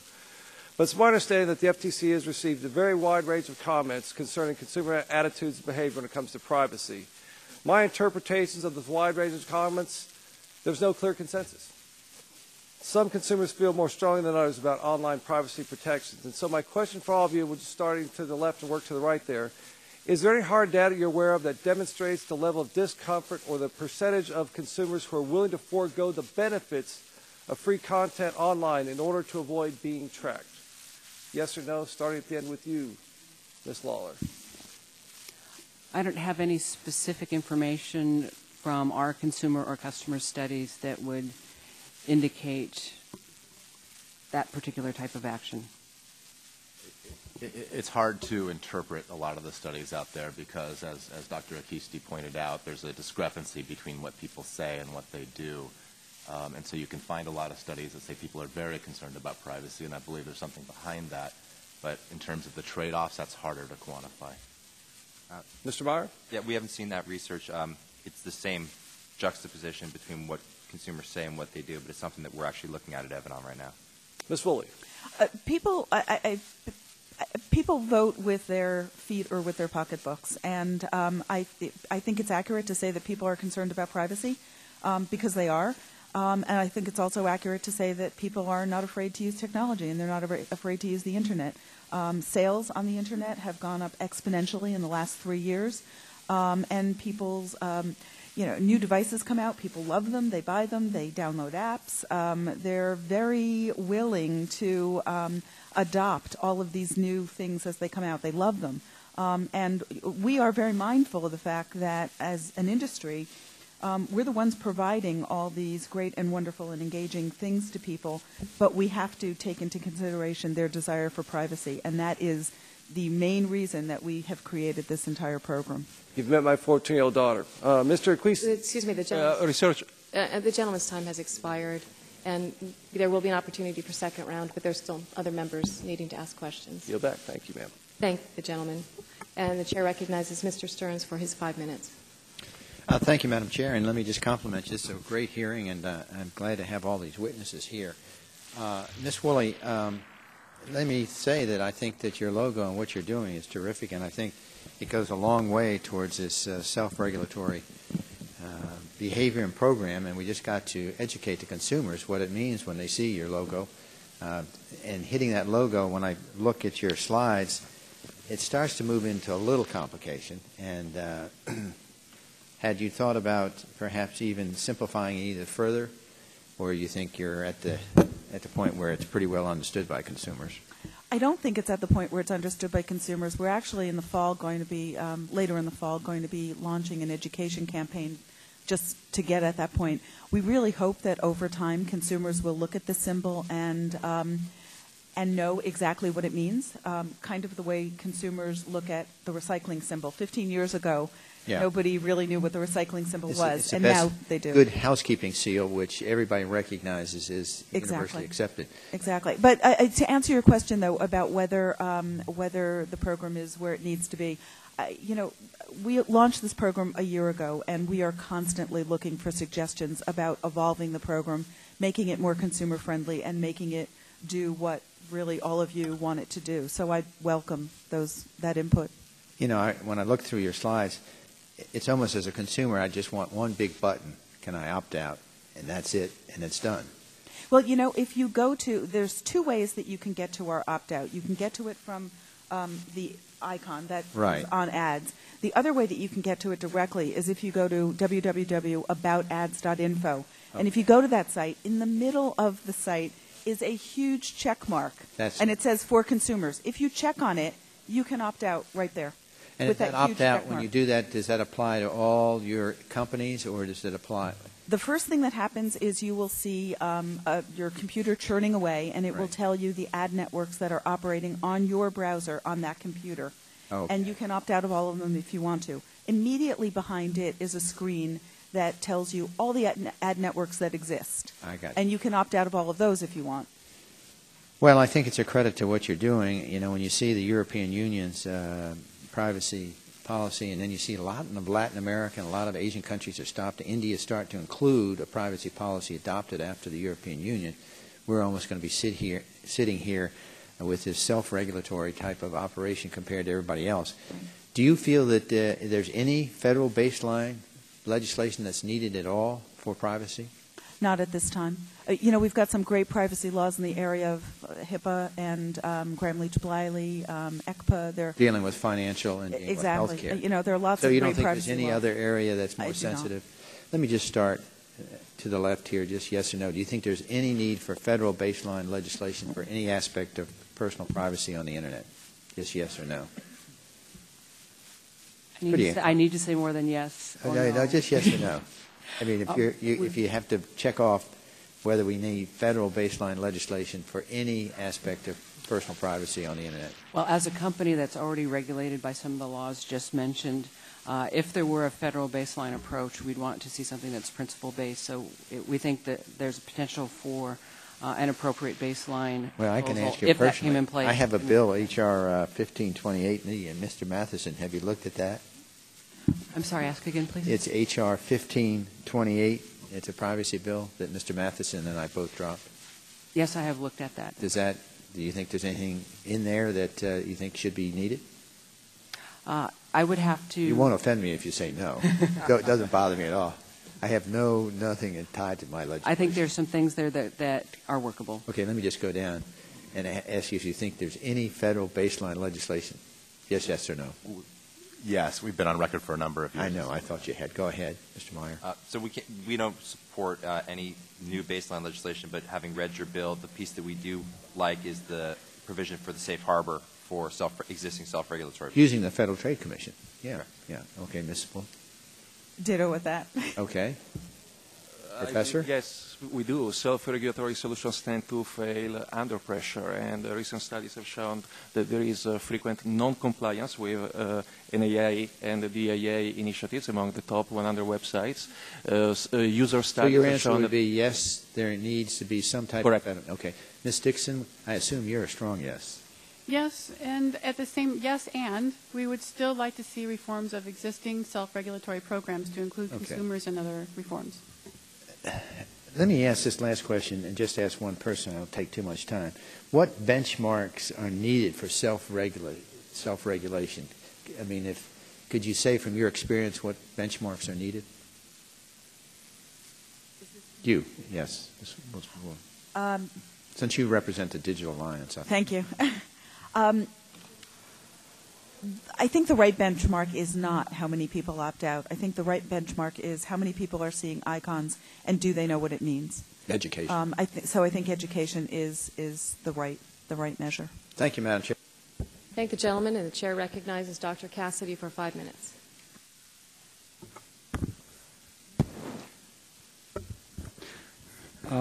Thank you. I'm never quite sure I understand this issue as much as I try and understand it. Ms. Lawler, did I hear you say that only 0.05% of people actually opt out? Here's what I was saying is we were talking about the opt-out rates for email marketing, which is different than the discussion that the majority has focused on today around online behavioral advertising.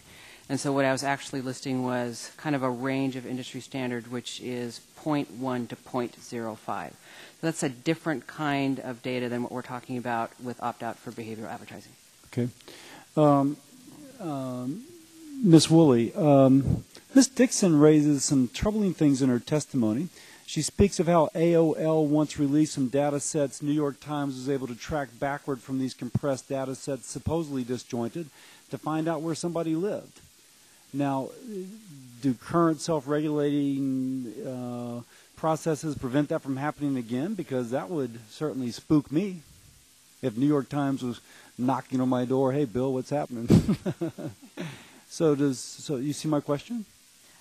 I'm not familiar with the point that was raised. Was that? Ms. Dixon, will you mention to her what your testimony said? Yeah, in the testimony I was talking about that we need a larger vocabulary when we're talking about online privacy. And I mentioned the AOL data breach in 2006. What happened is researchers at the company released data sets that were anonymized information about users, supposedly. And after it was released, a New York Times reporter went through and was easily able to look at little bits and pieces of scattered information that consumers had typed into search engines, and they identified people. And then so, Ms. Woolley, so that said, I mean, that's troubling. Well, yes, it is troubling, and the whole issue of data breach is very troubling. And I think that we need to be very careful about separating out privacy issues from data breach issues. That's a fair statement. And the data breach issues, I think, require some significant action by Congress. Ms. Dixon, would that answer satisfy you? I think that what happened at AOL was part of an environment where there's not a clear idea of what privacy benchmarks and standards there are. Yeah, but that was a data breach. Excuse me? It was a data breach. I'm not so sure it was a data breach. I think that it can't easily be defined that way because when consumers type their search queries into that search engine, they relied on that AOL privacy policy that says, hey, this is what we're going to do X, Y, and Z with your... Okay, let me move on. Yeah. Mr. Heinz, when I log on to MSN and I put in my user ID and then I hit in private browsing, does MSN or Bing still track me even though Fox Sports may not, or... The in private browsing feature in our Internet Explorer browser blocks third parties who are present on the website you've gone to. But when you've gone to a website, say you've gone to MSN, in that case MSN would be the first party. That's the company, that's the website you chose to interact with. So it doesn't block the connection to that first party. But so does MSN then track me across the net? Does it see that I go to see that LSU is with the in-private browsing, it prevents anybody who, other than the site you've chosen to go to. So when you go to MSN, MSN knows you're there. When you go to Amazon, Amazon knows you're there. But if there were a common third party, they would not be able to track you across those two sites because you've blocked So if on my home page for MSN, I have a website from Home Depot. Home Depot would not know, but MSN still knows. Is that correct? If you type www.msn.com into your website. Now I think I understand now how data is anonymized, and theoretically, if you will, I am protected. But I gather that if you are MSN, Yahoo, or Google, and I log in, that's not anonymous. That is actually me. So again, I'm trying to understand this. I apologize if I sound stupid, but you can take. Unlike everybody else who's anonymous, you actually know it's me. Now, to what degree can you collate that with other information from other third parties? You're correct that when you sign into a site, you've self-identified yourself to them. You've said, hey, it's me. You have a billing relationship with them, for example. There are different methods used within the industry to anonymize data. But does MSN anonymize my data once I have signed in, or do they keep it, much as apparently AOL did, as a data set which could be leaked and which could then be tracked back to my home address? For search data, we store search queries for our Bing search engine. We store search queries in association with a unique identifier, which we put technical for controls, including one-way cryptographic hashing, to prevent that data from being associated with identifiable data that you may have provided to another one of our sites. So, for example, if you had a Hotmail account and you had given us your name and your city, we would have that in one database, and we put in measures to make sure that when you put in your search query, that data is not associated. It's in different buckets. I'm out of time, but I may hang for the second round. Thank you. I yield back. I thank the gentleman, and a few of us have stuck around for our second round, so I'm going to begin with 5 minutes. And for myself. And a question, I don't know if it would be better for Mr. Hinsey or Mr. Meyer or who. Anybody can take a crack at this. Something that just popped into my brain was deep packet inspection, and we haven't talked about that at all today. But my example is the other day I received an email from a friend of 40 years ago who I did gymnastics with. The message said gymnastics somewhere in there, and sure enough, for the first time ever, I received a bunch of ads about buying tumbling mats. I've never, ever gone online to look for tumbling mats. Deep packet inspection, is it a part of your thinking here, or is this is it as troubling to you as that glaring example was to me? I'll just briefly respond and then let others. We don't engage in it. It's not how we run our ad network.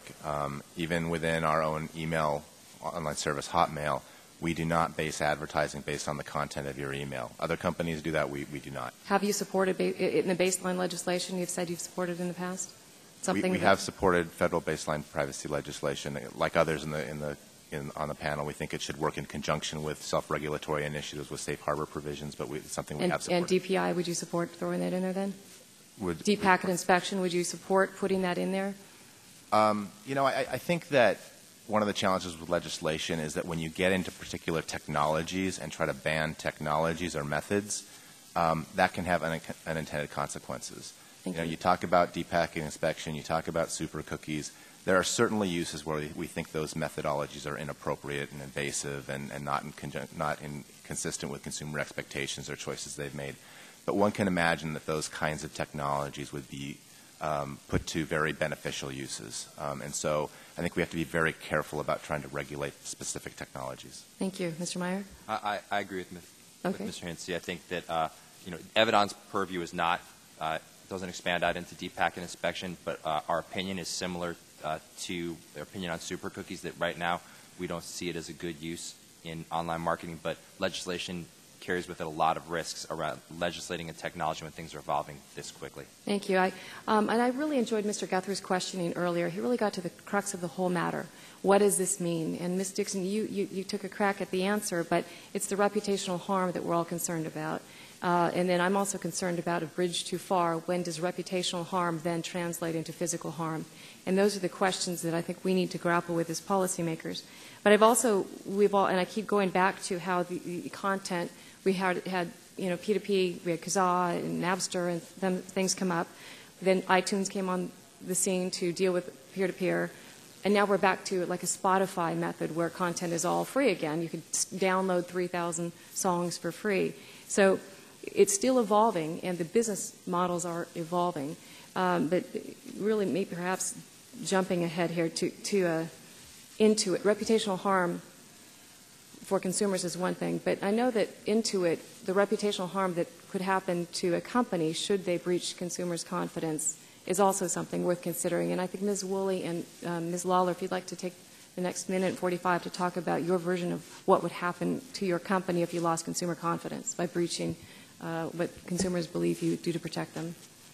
When we conducted our customer research to understand their attitudes about privacy and how data was used, our customers were very clear that as long as we were open and honest and clear with them about what we were doing and giving them choices, that they would trust us, continue to trust us. So they said things like, I'll continue to use your products because of the data stewardship principles that you're showing us. I feel safer in an unsafe world. Conversely, what we saw, because we did quantitative research where we got a lot of verbatims that I've just mentioned, but we also did qualitative studies where we talked one-on-one in small groups, and in those sessions, I think our customers, and I think it's a proxy just for consumers at large, is when you're dealing with unique data about me that's sensitive to my life or my business, I want control. I want to know what's going on. And if you, screw that up, I'm certainly going to consider going somewhere else. And to the point someone made earlier, consumers make choices with their feet and with their wallets. They also make choices in the online world, essentially with their fingers and eyeballs. So that's why being as open and clear and transparent, starting with this idea that it's the customer's data, not ours, and putting them as much in control as possible is just critical to our success. It enables us to actually innovate and use their data to benefit them in ways that improve their lives. Thank you. Ms. Woolley, if you'd like to. Thank you. One of the things that is great about the DAA program is that in order to get the principles in the first place, thousands of companies participated in that process. And the 6 trade associations that developed it also represent thousands of companies. So it really is a consensus-based program. And the reason that so many companies came to the program and came to the table was because they are all intent on doing the right thing. Obviously, there are outliers out there who may or may not be as interested in doing the right thing, but the goal of the program is to get as many companies into the program as possible. And so the issue of reputational harm is clearly front and center for all of them. Thank you. And my time has expired, and I recognize Mr. Butterfield for 5 minutes. Thank you. Social networking sites like Facebook have made it possible for Internet users to share the details of their lives. The things users share can include seemingly mundane and harmless things like where they were born, headshots, and picture profiles. It can also include more intimate and personal details like how they're feeling physically or mentally, their relationships, their political leanings, or even their work history or other affiliations. Some choose to put all of this out there for the whole wide world to see. I'm not one of those, but some do, while some choose to make only the barest of details available to the world and selectively share based on their preferences. Professor, in your testimony, you discussed briefly a couple of studies you have contributed that support the view that consumers' ability to make rational and fully informed decisions about their privacy preferences are constrained both by our limited ability to process information available to us and advances in technology whose implications can't be understood or predicted by consumers. Specifically, you mentioned a study in which you were able to identify individuals and infer personal information about them using facial recognition technology and photos they had posted online on sites like Facebook. That is absolutely incredible. Can you please discuss this study a bit more? Briefly describe what you did, what bits of information you used, how easily available it was to you, and what further information you were able to infer. Certainly, indeed, our study was about finding out what happens when you combine publicly available information with off-the-shelf technologies such as face recognition and cloud computing. You put them together and you try to identify individuals online and offline and infer more sensitive information. What we did, we started from images of faces of people that I could call them anonymous in the sense that we didn't have a name when we started the experiment. These images either came from online environments such as dating sites or from the street, students on CMU campus. We use face recognition and cloud computing to compare these images to images we had downloaded from publicly available data profiles on a popular social networking site. And when we found matches between a face in the first group and a face in the second group, we could then infer probabilistically the name of the person up until then anonymous. With that name, we could then search for personal demographic information. For instance, from Facebook profiles, we can find often the hometown where the person is born and the date of birth. And then with the hometown and the date of birth, using an algorithm we developed 2 years ago, we ended up predicting the social security number. So the sequence is start from a face, find a name online associated with the face, find publicly available information, not sensitive, but demographic, for instance, for that person, and with that information infer something more sensitive. It's a process of data accretion which shows the challenges we face in protecting privacy. You mentioned Social Security numbers, and that's somewhat intriguing. Are you saying that you are able to possibly predict Social Security numbers based on simple demographic data put up by individuals on Facebook? Yes, when I say predict, I stress that I'm talking about probabilistic prediction, not deterministic. What I mean is that a social security number has 9 digits. We would not be able to predict with a single attempt all 9 digits at the same time. So our degree of accuracy change depends on whether we consider only the first 5 digits or all 9s. But the story is that, and we have showed this 2 years ago, because data about social security numbers is already publicly available. It's called the so-called Death Master File. It's a public database of all social security numbers of people who are dead.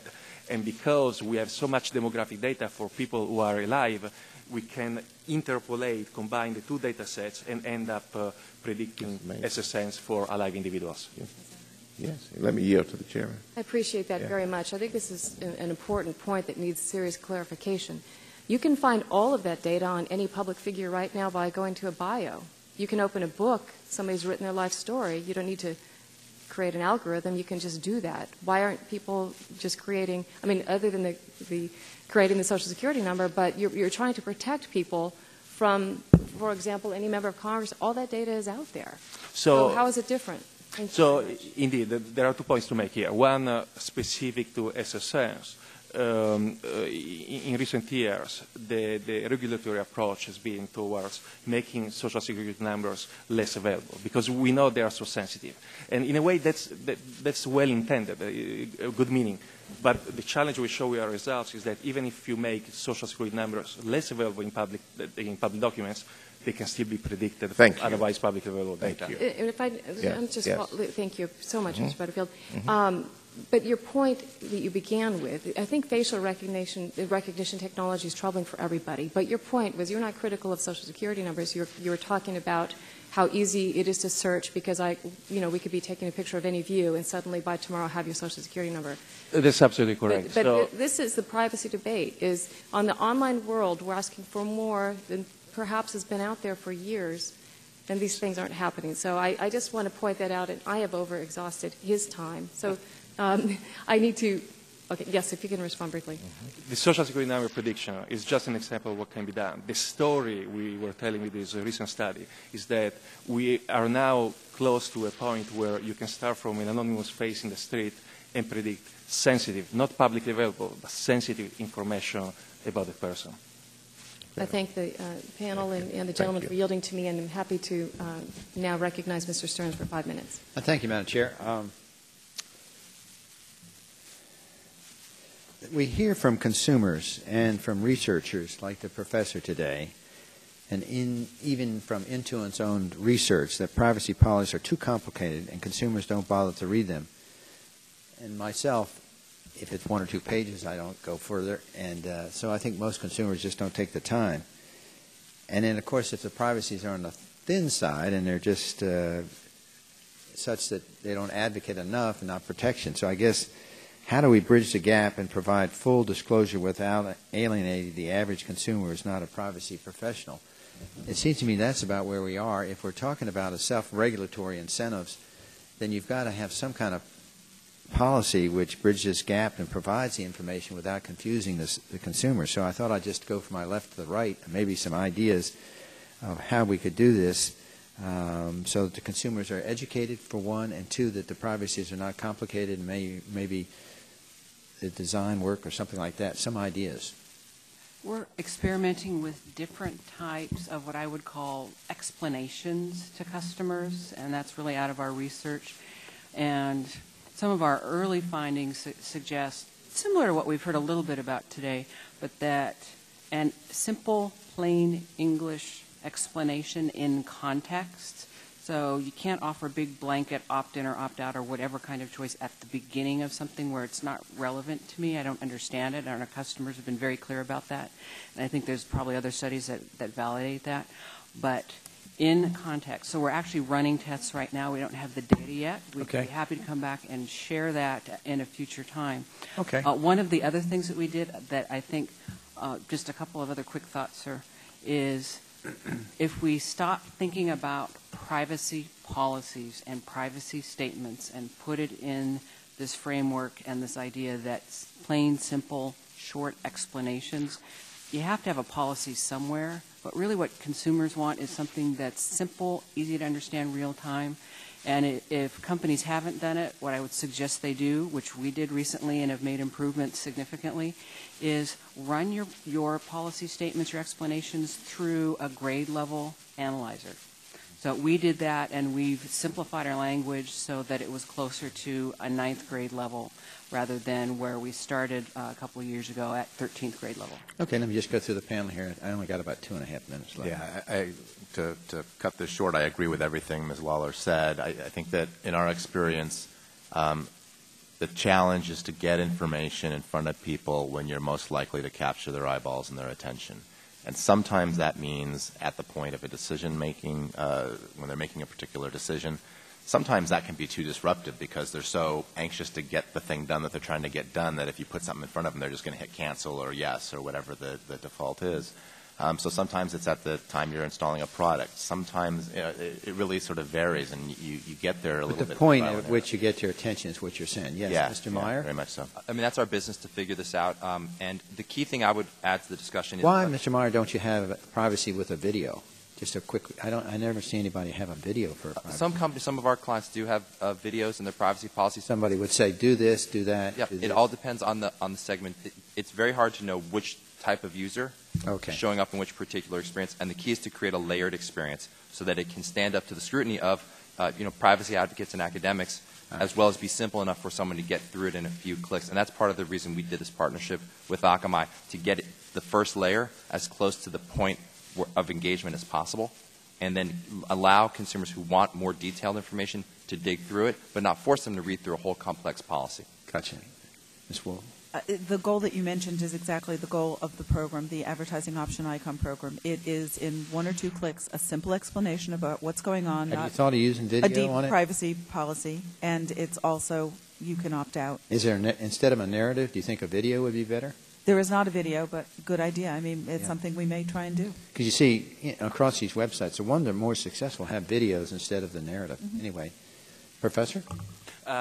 Two solutions which need to complement each other. One is standardized, streamlined privacy policies, which are common in format across websites. This decreases the cognitive cost for the consumer. And the second, a baseline level of protection afforded through regulation. Would that come from that baseline from the Federal Trade Commission? Where would that baseline come from? For instance, for the Federal Trade Commission. Ah, okay.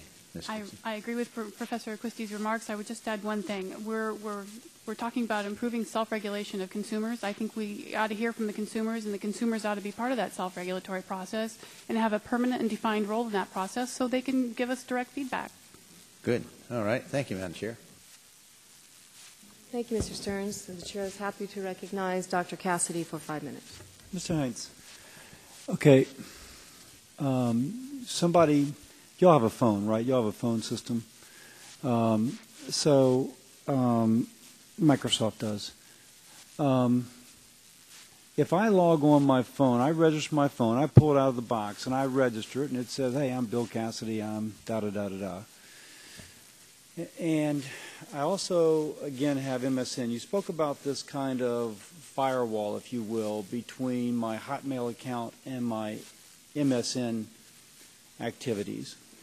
But what if Apple or Google or Yahoo or you, I have a phone, and either I have the phone which your company provides, or I'm using the operating system that your company provides, or I am plugged into my browser on the phone. Is that data correlated with my desktop browsing? No. And do you speak just for Microsoft, or do you speak for I'm speaking for Microsoft. Standard? I'm speaking for Microsoft. It depends. It depends on the scenario you're talking about. If you log in to your Hotmail account on a PC and then you log in to your Hotmail account on your phone, it's the same account. That data is connected on the back end. The problem is there's many different scenarios we can go through.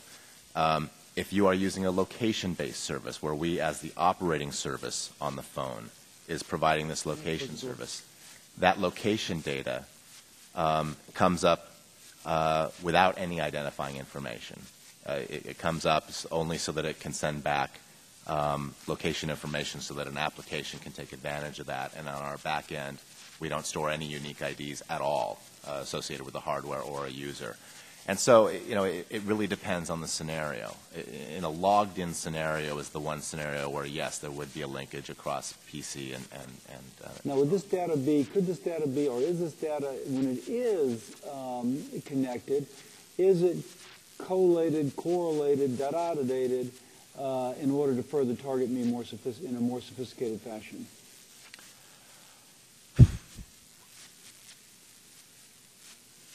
We are just moving into mobile ads, and so in the future, I think the answer will be yes. But again, we would do that in a way that takes into account our own privacy standards, the standards that are being developed by these self-regulatory initiatives, et cetera. So, yes, but people will have choice about that. Okay. Ms. Dixon, what are your thoughts about that? Because you seem to kind of become from the most sort of we have to be concerned perspective. Yeah, tethered applications, mobile phones that are there's certain hard encoding that Mike could tell you more about that links that phone directly to a person's identity in different ways than web browsing does. So when we're talking about linking ads to phone technologies, I think that we're entering a new arena. The self-regulatory regime in place for that is a code of conduct by the Mobile Marketing Association, and the codes are profoundly general. They're so general, it's unbelievable, and they're not protective at all. So a great deal of work would have to be done to reform this space or to regulate the space in order to provide baseline consumer protection. Ms. Woolley, what are your thoughts about that? And again, I'm going to cut you off in a second because I have one more question for Mr. Hanks. Thanks. We are in the process of developing a program, building out the program where this icon will migrate to ads that are served on mobile devices. So a consumer will be able to not only see an ad on a mobile device, but he or she will be able to see the icon and opt out on that mobile device. And those choices, as we develop that program, expand that program to a mobile device, those choices must be honored by everybody in the chain of delivering that ad on a mobile device, the same way that the choices have to be honored. So you agree with Ms. Dixon, but you feel as if that hard work is being done, if you will. Absolutely. Okay. Now, Mr. Heinz, in your testimony, reference 19, or reference, I should say, comment, you say that even if responsible companies adopt strong practices and participate in self-regulatory initiatives, bad apples can spoil the whole bunch. Michael Jackson's Redux, huh? And government can play a role by setting baseline standards. Now, that's a little bit less libertarian than I think some of the others on the panel. But so you do see a role for government setting baseline standards. Mr. Stearns has legislation, which frankly I haven't read, but he referenced it earlier. Have you read it? And if so, if not, confess. But if so, what are your thoughts on it? We have read it, and we've been on record for, I think, about 6 years now of supporting baseline federal privacy legislation. That, again, it would be principles-based, not technology-based. It would have to be flexible and incorporate safe harbors for effective self-regulatory initiatives. But there are a lot of things in Mr. Stearns' bill that we're supportive of, and we are happy to work with this committee and your office, Mr. Stearns, on that as well going forward. Okay. I am out of time. I yield back, and I thank you. Thank the gentleman, and would like to thank our panel very much for being with us today. You've been quite gracious with your time, and I look forward to working with all of you again as we get closer to making some important decisions about the best ways to protect the online privacy of American consumers. I thank Mr. Butterfield and all of the members and staff of this terrific subcommittee for their participation. This was the fourth in our series of online privacy hearings so far this year. As the bits and bytes begin to add up, I think that we're getting closer and closer to understanding what the American consumers really want with respect to online privacy. I remind members that they have 10 business days to submit statements and questions for the record, and I ask the witnesses to please respond promptly to any questions they receive. The hearing is now adjourned.